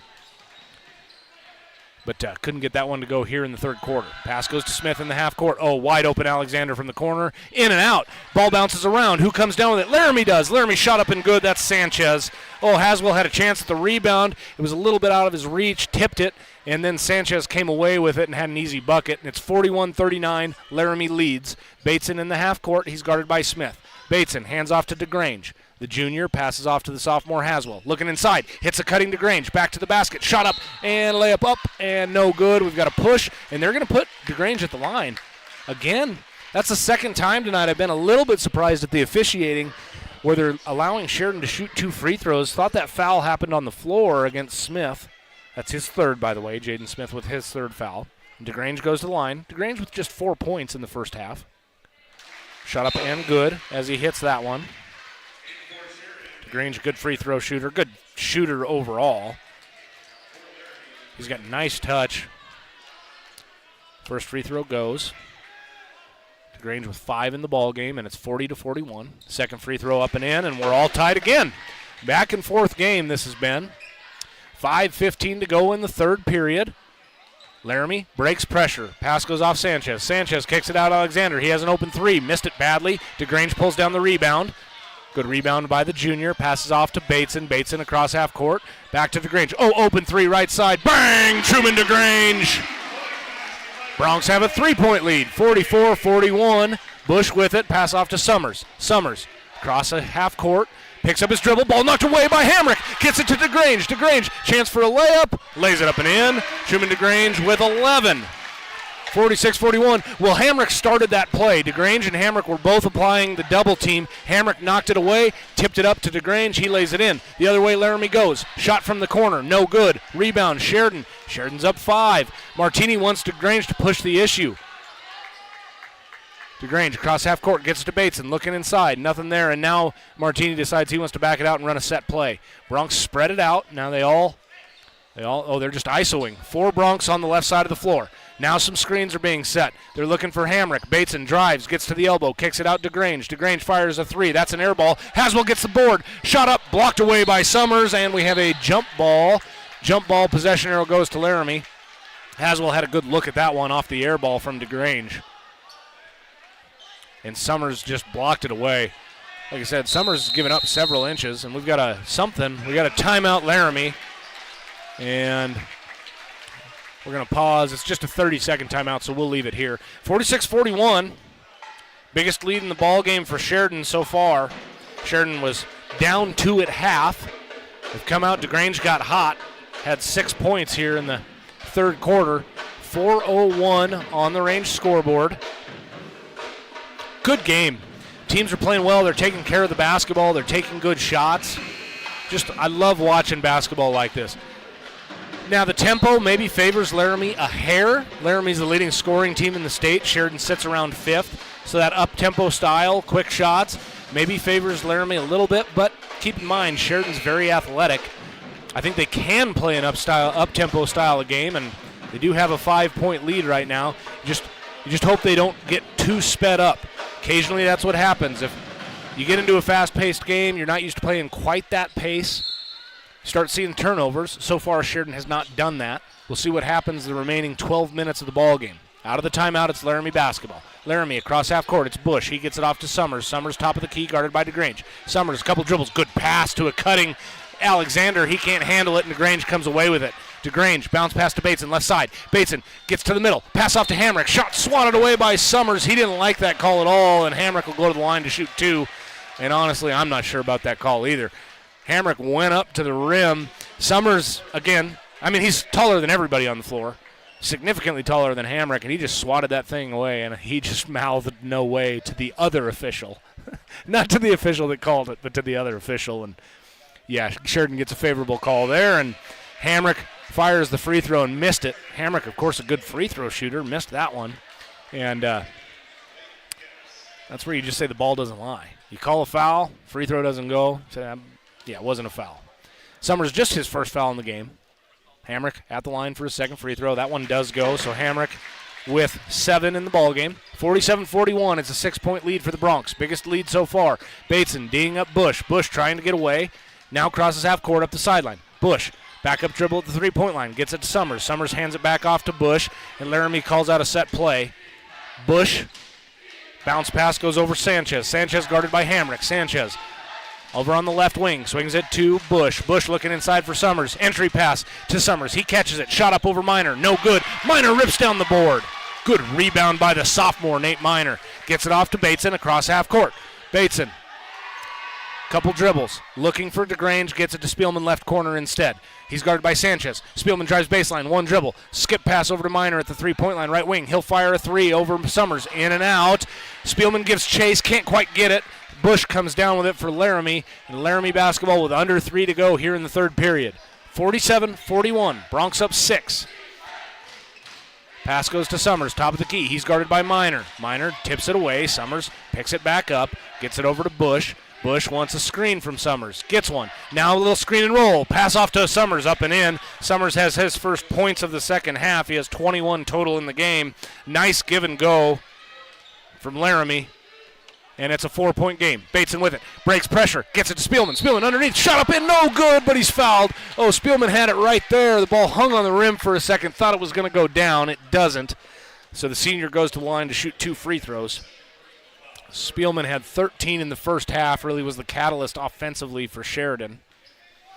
Has not scored here in the third quarter, but at the line with 2 attempts. First shot up and short.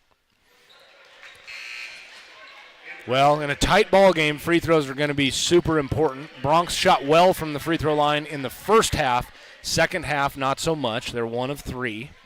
Spielman at the line for his second free throw with a 4-point lead. 2:20 to go on the range scoreboard. Spielman eyes it, puts that one up, and it goes. Spielman with 14, and it's Laramie basketball. Smith across half court. Picks up his dribble. He's guarded by Minor. Long skip pass goes over to Bush, left side. He's guarded by DeGrange. Screen comes from Summers. Bush between the leg dribble. Bronx switch. Breck Reed guarding him. Summers backs Reed down into the post. Fires a shot. Shot good, and he's fouled by Reed. He goes to the line for an and one. Carson Bush with 7 in the ball game. And is at the line to add one more. 48-45. The sophomore Breck Reed had just checked into the ball game. Bush backed him down into the paint. Fired a little fadeaway shot. Reed got a piece of the hand or the forearm for the foul. Bush puts that one up and it goes. 8 points for Bush. 48-46. Reed running the point with Bateson on the bench. Reed, Spielman, DeGrange, Hamrick, and Minor on the floor. Reed gets it off to Spielman as Laramie shows zone for the first time in the ball game, or first time this half. Pass goes to Reed. Reed guarded by Smith. Reed gets a screen from DeGrange. Double teamed. Pass goes back to DeGrange. Top of the key. Pump fakes the 3. And he traveled. Yeah, there's the call. Ball was knocked from behind. Bush got a piece of it, and DeGrange couldn't keep his feet. Refs were a little delayed on the call, but they got the call right. And it's 48-46. Bronx up 2. Laramie basketball. Bronx showing full court pressure, but it's not this trapping pressure. It's just man-to-man. Smith guarded by Spielman. Smith crosses half court, gets to the top of the key, and sets the offense. Now he back up dribbles toward the volleyball line, hands off to Bush, and Bush is guarded by Reed. Bush looking inside for Summers. Give and go again. Summers up and in. That time it wasn't a give and go. I take that back. He faked the screen and then did a little slip screen, rolled to the hoop, and got it to go. On the other end, Bronx fire a 3. That was Minor. He missed it. Rebound Laramie in a tie game. Summers with it. Half court. Elbow. Dishes it off. Knocked out of bounds. Last touch by Reed. Laramie basketball. Well, Summers can handle the ball too. He's not just a post that sits down in the lane. We've seen the touch on his shot from the three-point line. Good touch at the free throw line, even though he hasn't been to the line a heck of a lot. He handles the ball well, got a little around-the-back move. Just a nice player. 48-48's your score. Minute 10 to go.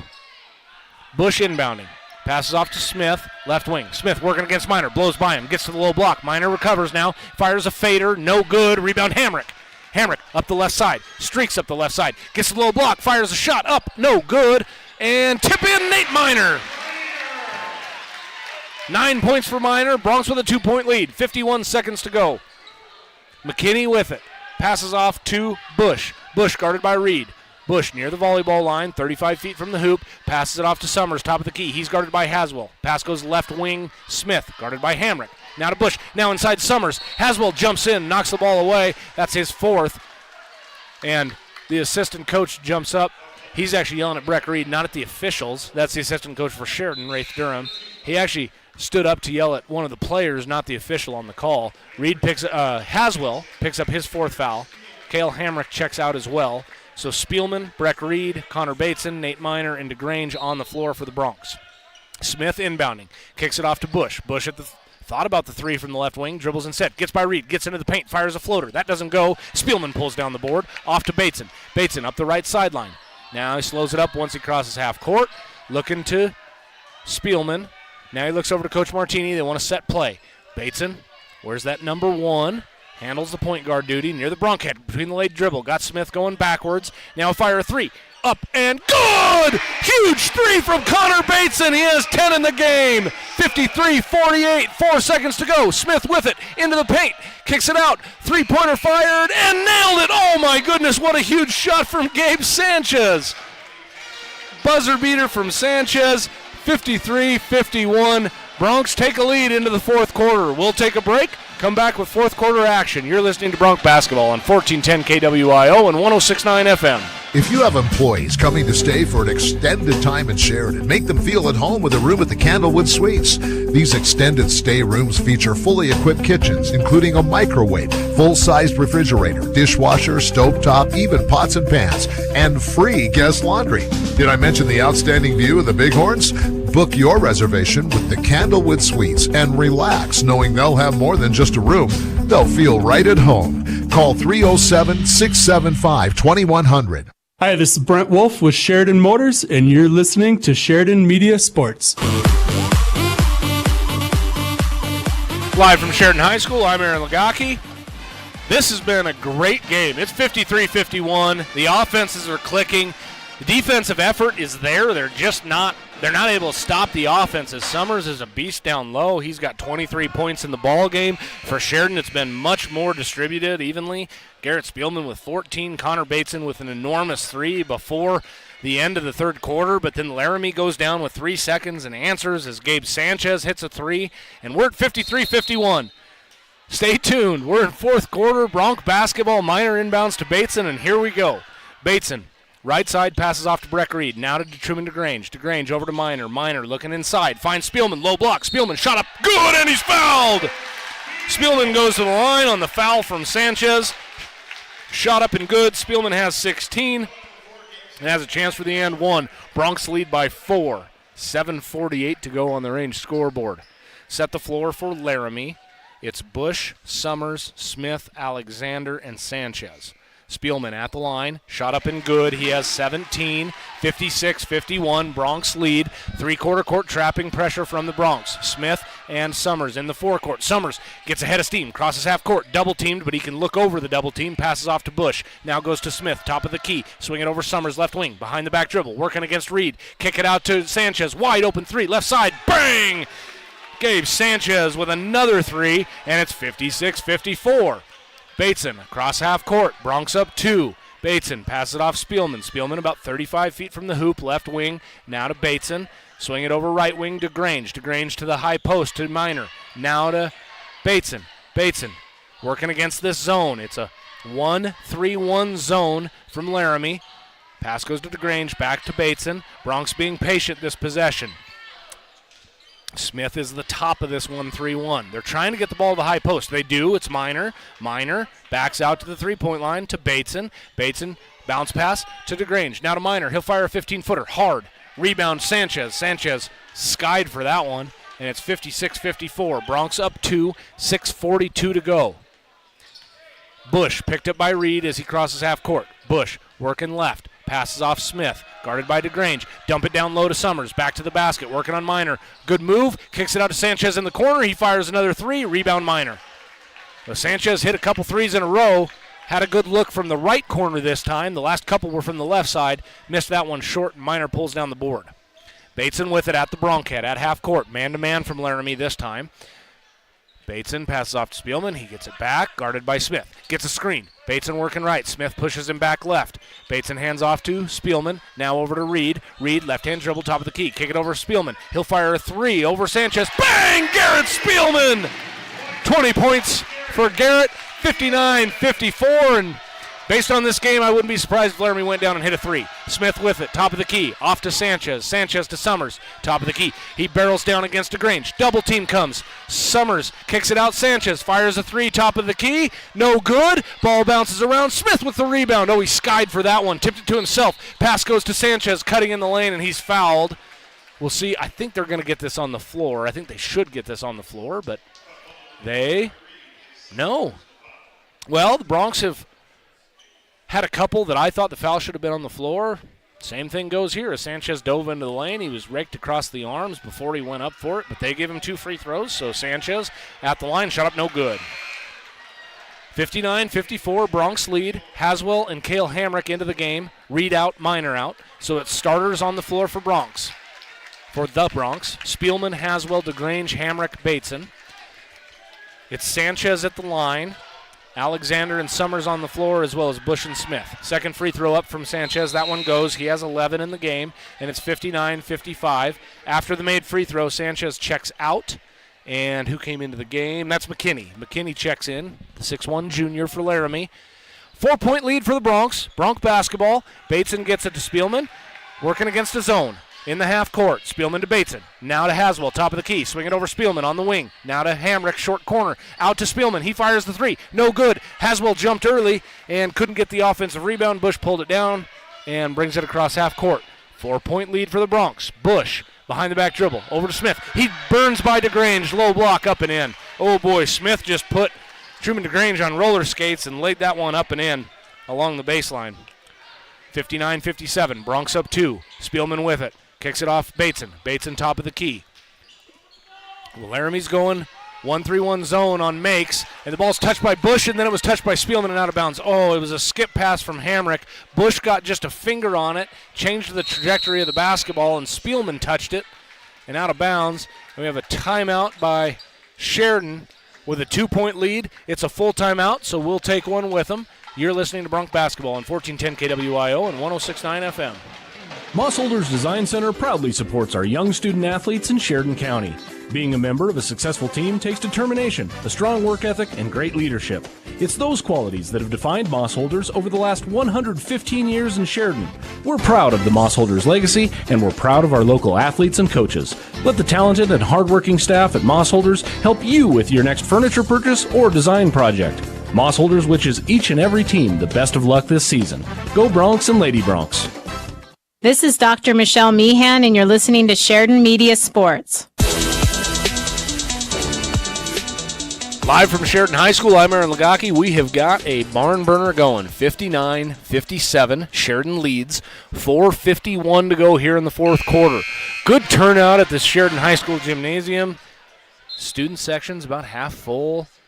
A lot of fans on the Laramie side, a lot of fans on the Sheridan side. Fun atmosphere for basketball. Two good teams going at it right now. As I said, Laramie, they just might wind up being the number 1 team in the state if they can pull this victory off, and Sheridan has a lead right now. So as we get closer and closer to postseason basketball, who knows what's going to happen in the state? I mean, teams are close together. Sheridan competed with Natrona, who was undefeated at that time. Sheridan competing with Laramie right now, who, like I say, could possibly be the number 1 team in the state. It's a fun one. Laramie with the basketball in the half court, and it's a 5-second call. 5-second call went against Braden McKinney. He picked up his dribble and held the ball with Truman DeGrange all over him for longer than 5 seconds and got whistled. That's a turnover, and it's Bronx basketball. Laramie comes out in 1-3-1. Looked like they were showing man, then they quickly come to 1-3-1. Ball goes down to the low block. Haswell, he throws a pass tipped out of bounds by Smith. He was looking for Bateson. Smith jumped the passing lane, and Laramie with a quick substitution. McKinney out, Sanchez in. So Summers, Bush, Sanchez, Alexander, and Smith on the floor for Laramie. Spielman, Bateson, Haswell, Hamrick, and DeGrange on the floor for the Bronx. 59-57. Bateson with it in the half court. Gets a screen from Haswell. Works left. Passes off to DeGrange. Down low, Hamrick. Hamrick. Nice pass out to Haswell. He'll fire a 3. Right corner. Off. I think that got tipped off the backboard. Offensive rebound, Spielman. Shot blocked away. Bateson comes up with a loose ball. Bateson backs it out, and the Bronx will reset. Good defense from Laramie that set. Sheridan fortunate to come away with the basketball as 2 shots got partially blocked. Bateson, guarded by Smith. Works left. Gets to the low block. Stopped by Summers. Now to Haswell. He barrels into the lane. Fires a little shot. 4-foot. Good. Beck Haswell. He has 4 in the game, and it's 61-57. 3:47 to go here in the fourth. Smith walks it across half court for the Plainsman. He's picked up by DeGrange. Pass goes left to Alexander. Quickly back to Smith. Now to the corner. Bush. Open 3 along the baseline. Good. Big shot, Carson Bush. 11 points for Bush in the game, and it's 61-60. 3.5 minutes to go here in the game. Bateson working against this 1-3-1 zone. Bounce pass off to Spielman. Spielman back to Bateson, top of the key. Looking inside, doesn't have it. Fake to 3, now back up dribble. Picks up his dribble. Guarded by Smith. Kicks it out to Spielman as the Bronx reset. Spielman back over to Bateson, right side. Bateson about 30 feet from the hoop. Bounce pass into Hamrick. Gets tipped by Summers and out of bounds. Bronx maintain possession with 3:04 on the range scoreboard. 61-60. Spielman along the sideline inbounding for the Bronx. He receives the ball from the official. Throws it all the way across half court to Bateson. And Bateson walks it up slowly after checking out the Sheridan bench. Making sure he's got the play called from Martini, head coach Jeff Martini. Bateson dribbling near the volleyball line. Looking for a backdooring Spielman, doesn't have it. Bateson keeps his dribble, passes off Haswell. Now to Grange. To Grange to Spielman. Spielman looking to a cutting Hamrick, doesn't have it. Keeps the basketball. Spielman off to Haswell. Haswell, couple dribbles, top of the key. Sheridan very patient. They're willing to just keep this ball. Haswell penetrates into the paint. Stopped by Summers, kicks it out to Bateson, and the Bronx reset. Hamrick to Haswell. Haswell barrels into the paint, fires up a shot, blocked by Summers, out of bounds. Good D by Summers. Bronx have a 1-point lead. They do not have to force a shot. Now, you're not going to hold the ball likely for 2 minutes and 25 seconds, but Bronx have no reason to force a shot right now. Screens are set for DeGrange. They find DeGrange. Open 3. Left side. Long. Offensive rebound, Cale Hamrick. Along the baseline. A couple dribbles. He's double teamed. Summers ties him up. Jump ball. Last, and it goes to Laramie. Hamrick didn't like the call. I thought it was a good call. Summers reached in, grabbed the basketball. And now Laramie has a chance to take the lead. 61-60, 2:18 to go. Sheridan's biggest lead in this game, I believe, was 5. It was 46-41 in the third period. Now it's a 1-point game. Laramie basketball. Sheridan up 1. Bush with it in the half court. Gets a screen from Summers. Looking inside to a cutting Summers. He can't hold it. Out of bounds. And Laramie super unhappy with that call. It was a bounce pass underneath. The Laramie faithful thought that ball was touched by Sheridan. There was a lot of hands there down in the paint. Ball goes out of bounds, and the officials say it's Sheridan basketball. 61-60. Spielman with it. Laramie content to sit in this 1-3-1 zone. Bateson back to Spielman. Spielman's 35, 40 feet from the hoop, just holding the basketball. Bush comes out, or rather it's Alexander comes out, and Spielman passes off to Bateson. Bronx gets set in an offensive play as Laramie went from 1-3-1. Now they're in man. They have to. They're down 1. Sheridan could have just held the ball. Pass goes to Hamrick, to Haswell. Haswell, and he's reached around by Summers. Foul goes against Summers. I think that's just his second. I'll make sure that's official. That's what I've got him down for. He just mauled. I mean, it's a good foul by Summers. Haswell got a step on him. Summers just reached around him, grabbed his shoulder, wouldn't let him go anywhere. It's a great foul. Haswell's not shooting free throws. Smart play by the junior. Bateson inbounding along the baseline. Bateson bounce and we got a timeout call from the bench. Coach Jeff Martini wants a full timeout, so we'll take one with him. Bronx leads 61-60, a minute and a half to go. You're listening to Bronx Basketball on 1410 KWIO and 106.9 FM. Have you been in to see Sheridan YO Sports Cards yet? It's the spot to get your hands on incredible sports cards and memorabilia. Sheridan's premier spot for buying cards. All major sports cards including fighting, wrestling, Pokemon, and even racing. These guys have hobby boxes for the serious collectors and packs for those getting started. Graded slabs from PSA, SGC, and if you have a big card to grade, talk to the guys to have your card submitted to PSA. Family friendly and located inside Sheridan Stationery Books and Gifts, 535 North Main, open 7 days a week. This is Terry Winnup with Sheridan Physical Therapy, and you're listening to Sheridan Media Sports.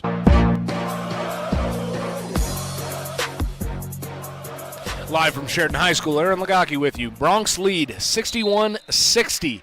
Out of the timeout, it's Bronx basketball. They're inbounding from underneath their own hoop. On the floor, it's Miner, Bateson, Hamrick, Spielman, and DeGrange. It's Sanchez, Bush, Alexander, Smith, and Summers on the floor for Laramie. And we've got a quick, actually, out of the timeout. Both teams had taken the floor. Summers had some wrap on his left hand, probably covering some blood or an open cut. That wrap fell off, actually fell to the floor. And I'm actually kind of surprised the officials are going to allow him to stay on the floor right now as they're trying to get some pre-wrap out here. And And finally, one of the officials is like, you got to sub him out. You got to sub him out, which isn't going to make Laramie happy. And we've got a warning on Laramie, like a time-wasting red. But this is, I mean,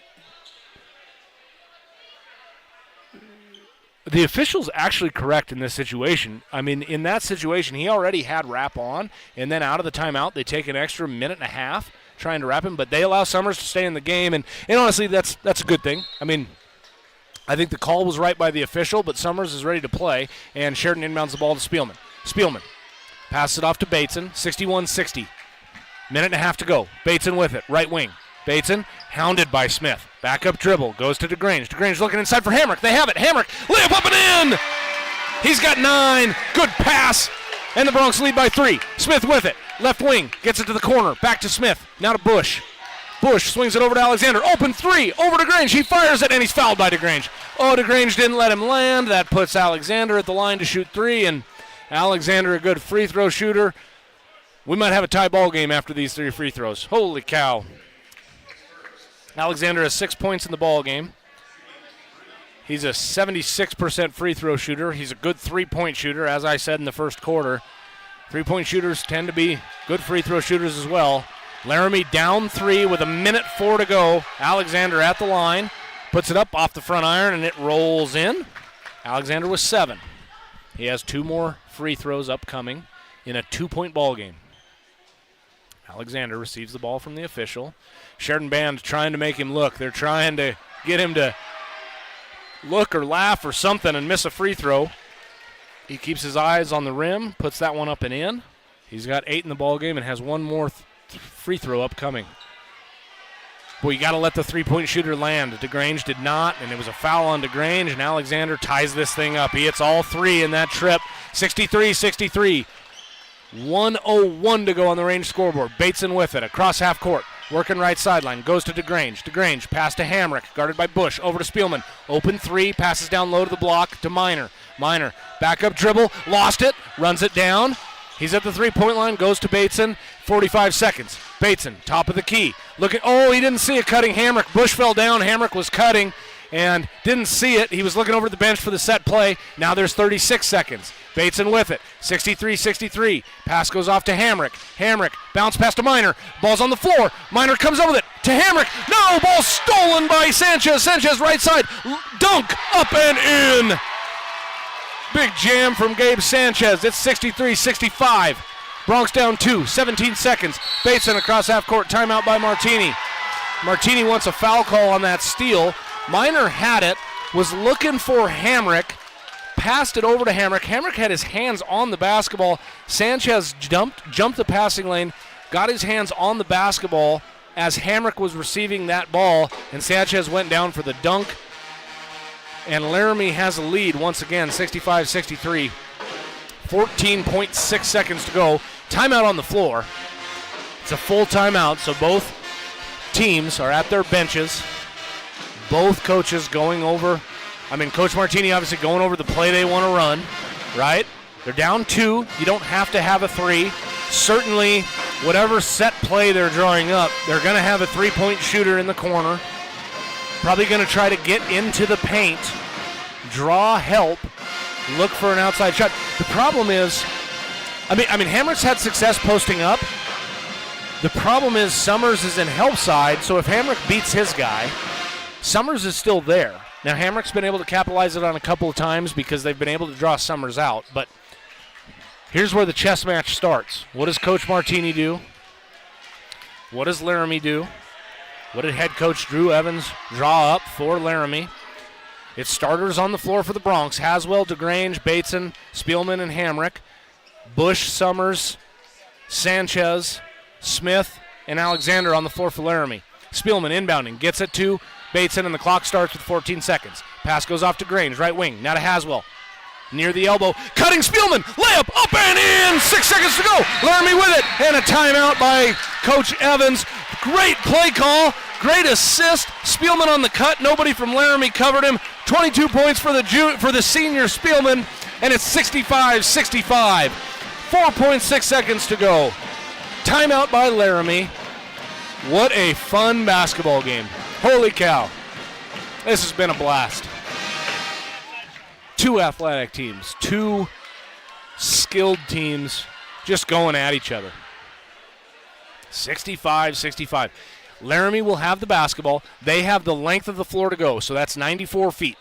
They will inbound from underneath the Sheridan hoop. With 5, they reset the clock to 5.2 seconds. 5.2 seconds. That is more than enough time to get up the floor and get a good shot. We'll see what Sheridan does. They are already out of their huddle. Defensively, they already know what they're running. It's Haswell, Bateson, Hamrick, DeGrange, and Spielman. Now, do the Bronx try to run a little trapping pressure, or do they run just straight up man-to-man? The negative with trapping pressure is if you miss an assignment or somebody cuts, you have a chance to give up a layup. That's the negative when you're running trapping pressure.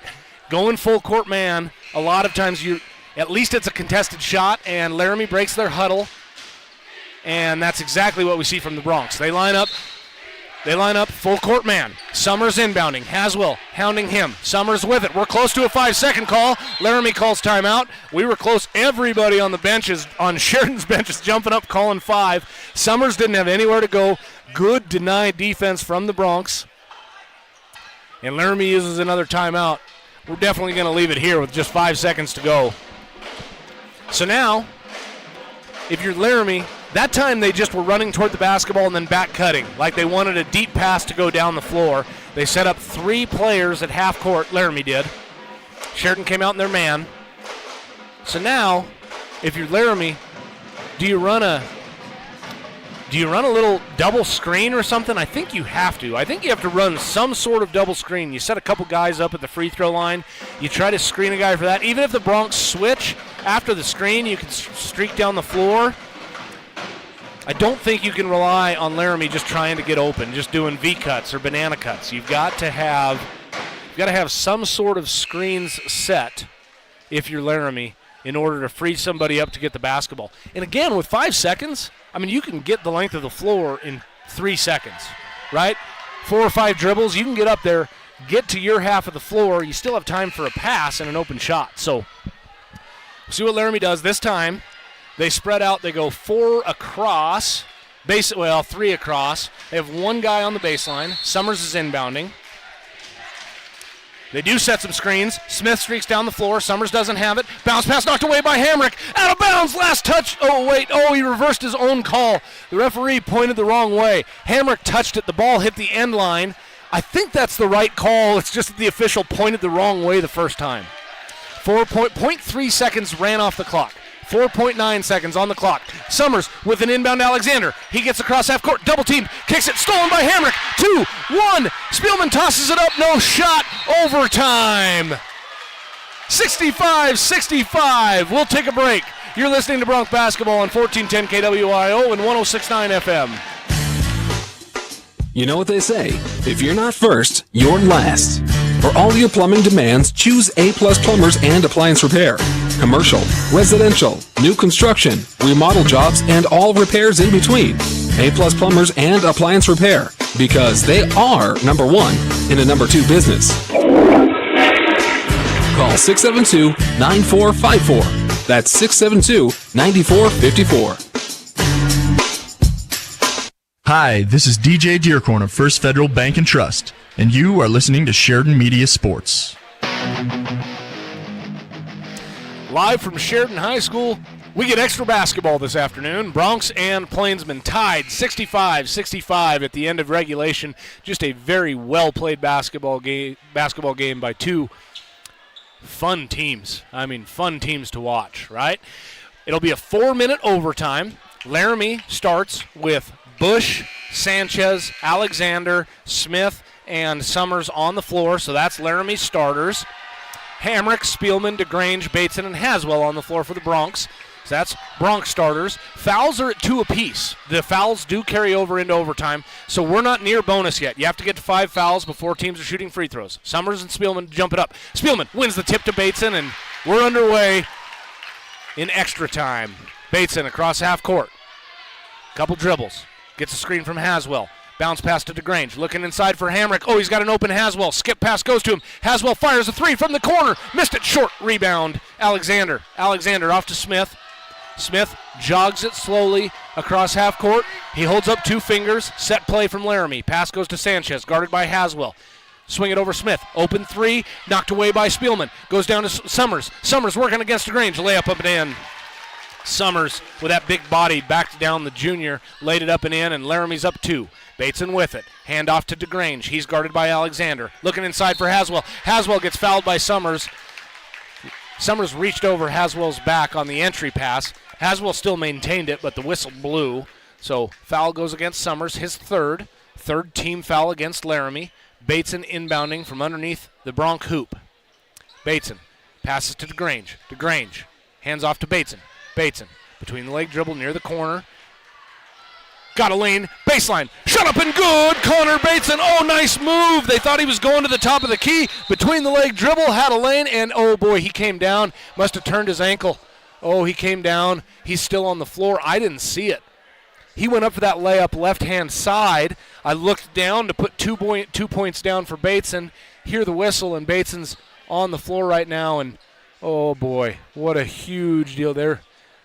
Oh, athletic trainer Joanne Goss, who does just an outstanding job for Sheridan, is out on the floor right now.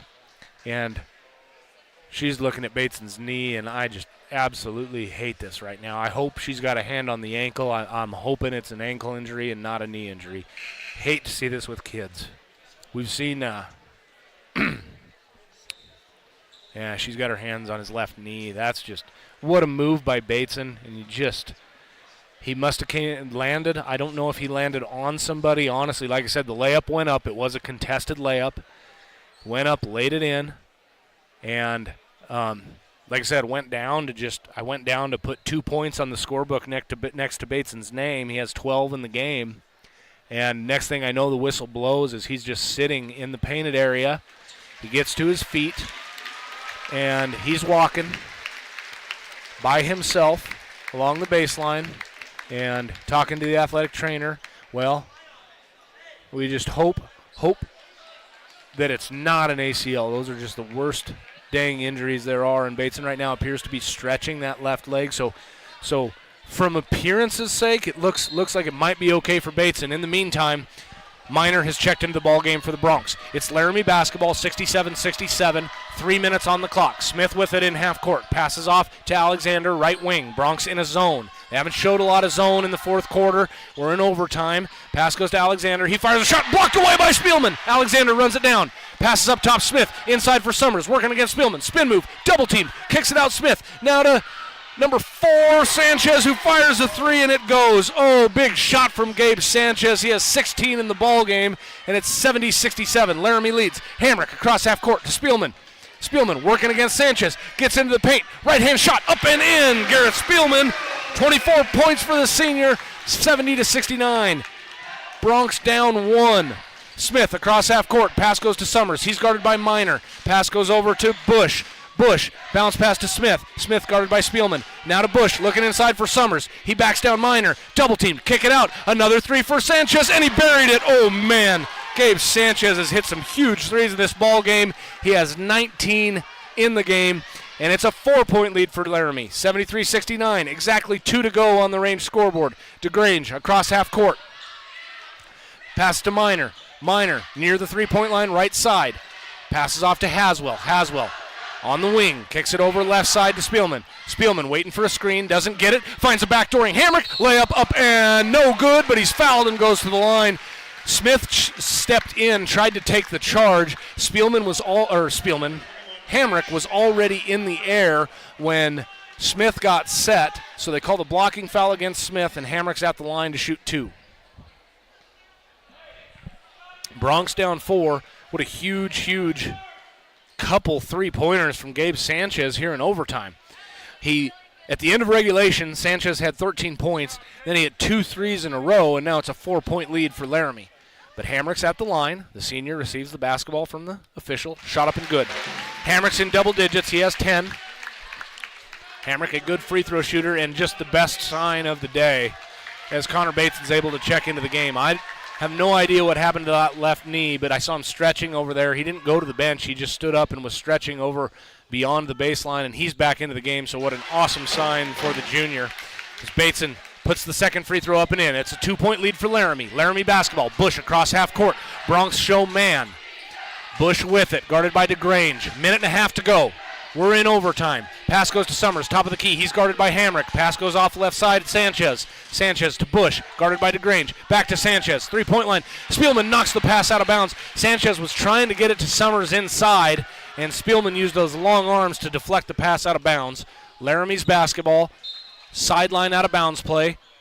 Bush with it, guarded by DeGrange. Bush looking for somebody. Throws an oop to the hoop, and a foul goes against Spielman. Spielman didn't see the ball coming, ran into Sanchez, and Sanchez is fouled.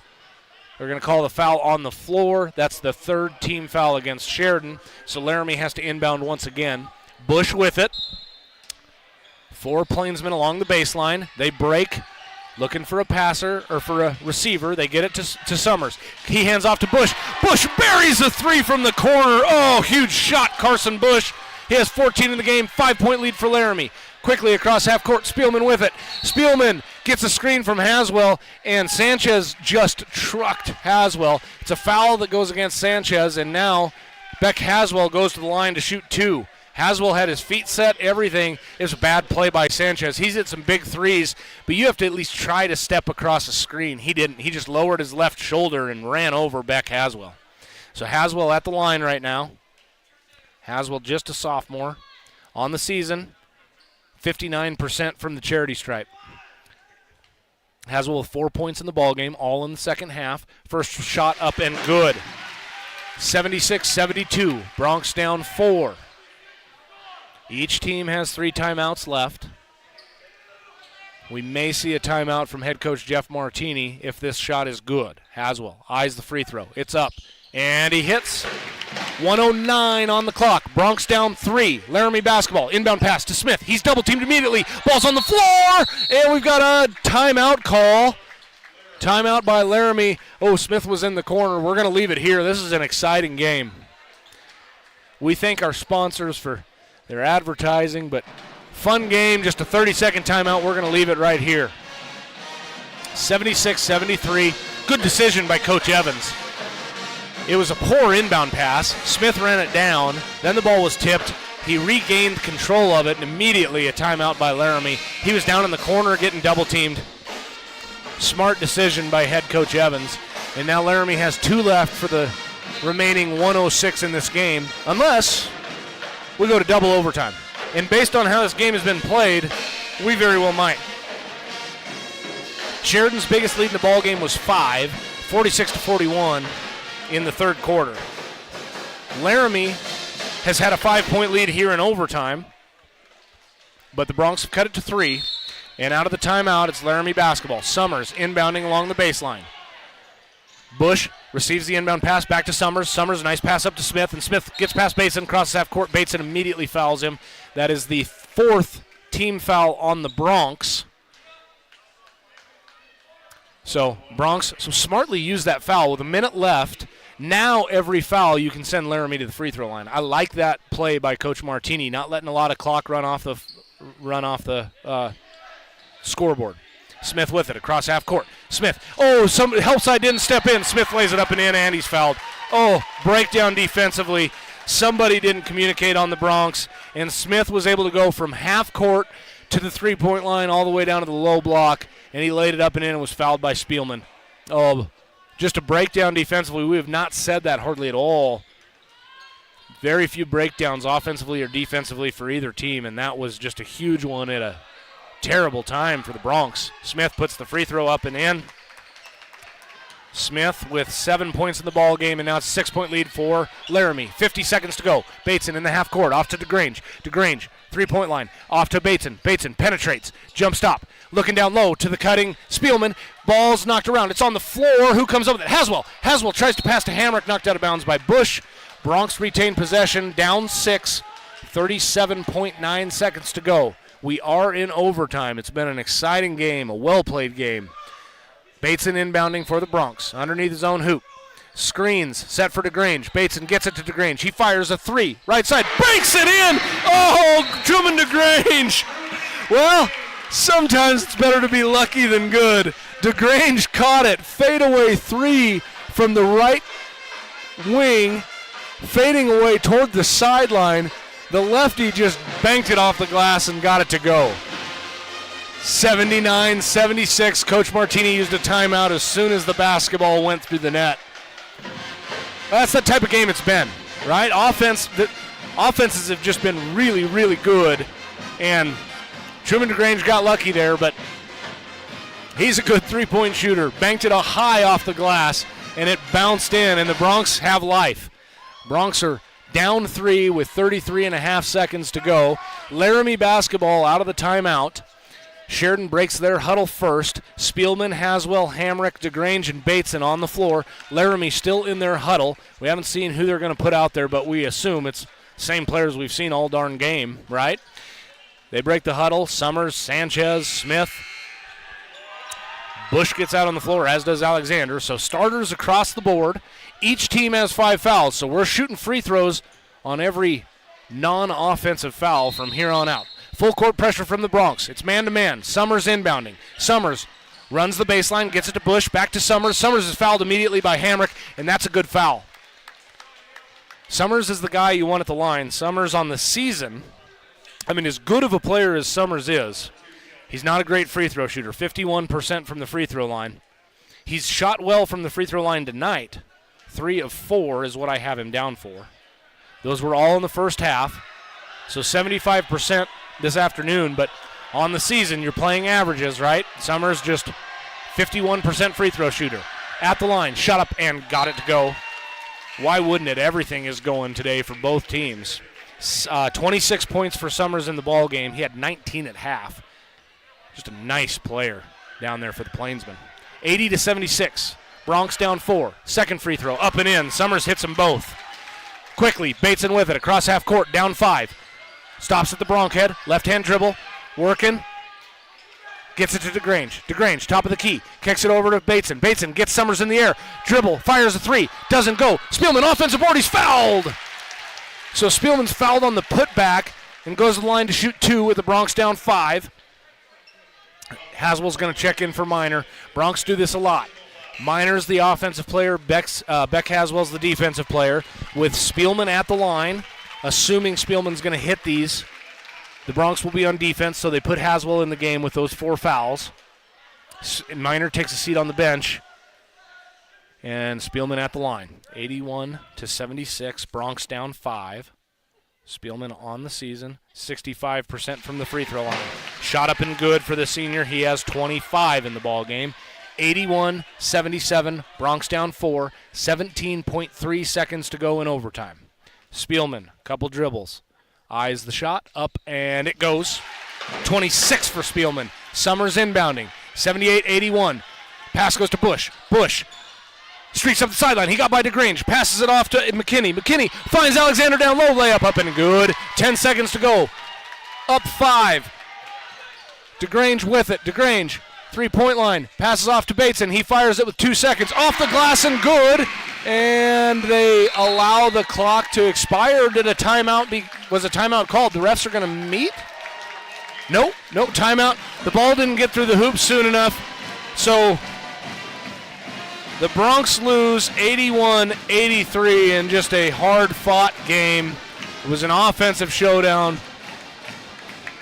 Good effort by both teams. Exciting game. Two really nice teams. It's going to be a shame if one of these teams is sitting at home during the state tournament.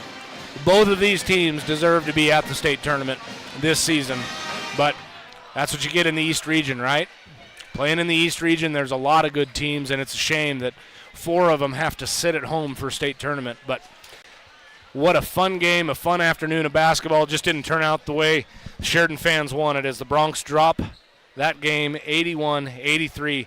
They fall to 12-6 on the season. We'll take a break and run down your scoring. We'll also hear from head coach Jeff Martini. You're listening to Bronx Basketball on 1410 KWIO and 106.9 FM. A new year means new adventures. Make this year the start of your homeownership adventure with First Federal Bank and Trust. Our local team will guide you through the home loan process from start to finish. Explore our online tools 24/7, from customizable financial calculators to daily mortgage rates. Call us or stop by our home loan center to get pre-qualified, or apply online today at efirstfederal.bank. At First Federal Bank and Trust, we're making home happen in Sheridan. Member FDIC, Equal Housing Lender. Your kids are grown and out of the house, but now your aging parents are needing some help. Does this sound familiar? Hi, this is Mandela Meyer with Hospital Pharmacy West. Keeping track of medications can be confusing. Dosage, frequency, and what about that new prescription? At Hospital Pharmacy West, we'll answer your questions and help you keep it all straight. Visit your hometown pharmacist at Hospital Pharmacy West. Hometown pharmacy, hometown care at Hospital Pharmacy West. Construction loans are becoming more and more popular with customers at First Bank of Wyoming, and for good reason. Hi, this is Kim Newman. With a construction loan from First Bank of Wyoming, it's easy to keep track of our entire project with the help of our online construction platform called Built.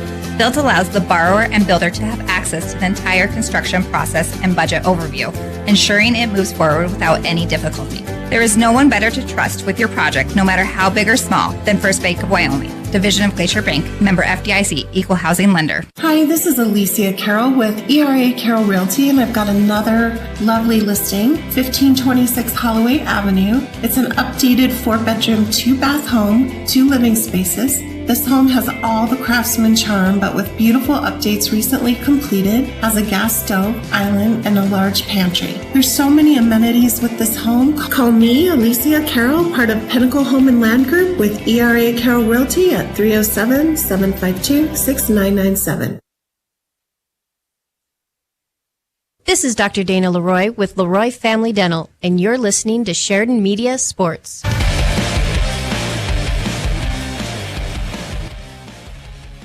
Live from Sheridan High School, it's the Bronx postgame as the Bronx fall in a heartbreaker, but just a really well-played game. The Bronx fall 81-83 in overtime. Just a wonderfully played basketball game by both sides, both the Plainsmen and the Bronx. A ton of scoring, 81-83. That's 164 points in a game. That is a ton of points. I realize they got 4 extra minutes with the overtime, but that is a lot of points in a high school basketball game. And like I said, scoring was just absurd for both sides. We'll run down the scoring for the Plainsmen first. The Plainsmen improved to 15-2 on the season. They were led in scoring by Neil Summers. He had 19 in the first half, finished the game with 27 in total. Gabe Sanchez had 19 points and some huge threes down the stretch. He had a 3 to tie the ball game at the end of the third, or to bring Laramie within 2 to end the third period. He had 2 huge threes in overtime. He finishes with 19 points. Carson Bush finished with 14 points. Max Alexander finished with 9. Jaden Smith finished with 7. And rounding out the scoring for the Plainsmen was Braden McKinney, finishing with 5. So 3 Plainsmen finish in double digits, and Alexander was 1 point away from double digits as well. And Laramie finishes with 83 total points. On the Sheridan side, Sheridan was led in scoring by Garrett Spielman. He had 13 in the first half, 13 in the second half for 26 total. Truman DeGrange finished with 14 points. Connor Bateson finished with 12. Cale Hamrick finished with 11. Nate Miner had 9 off the bench for the Bronx, and Beck Haswell rounded out the scoring with 6 for Sheridan, and Sheridan moves to 12-6 on the season. But again, nothing you can hang your head about if you're the Sheridan boys right now. I'll be interested to see Coach Martini's take on the game. Sheridan's had a couple of these games. They played Natrona, and Natrona shot incredibly well. Sheridan wound up losing that game by 4. They play Laramie. Laramie, obviously a talented offensive team. They wind up shooting very well, and Sheridan just didn't have an answer for it. But I think more than anything it was due to the fact that, the offenses were clicking. It wasn't like a lack of defensive effort or a lack of defensive execution. There were only a handful of times in the game where on either side you felt like there was a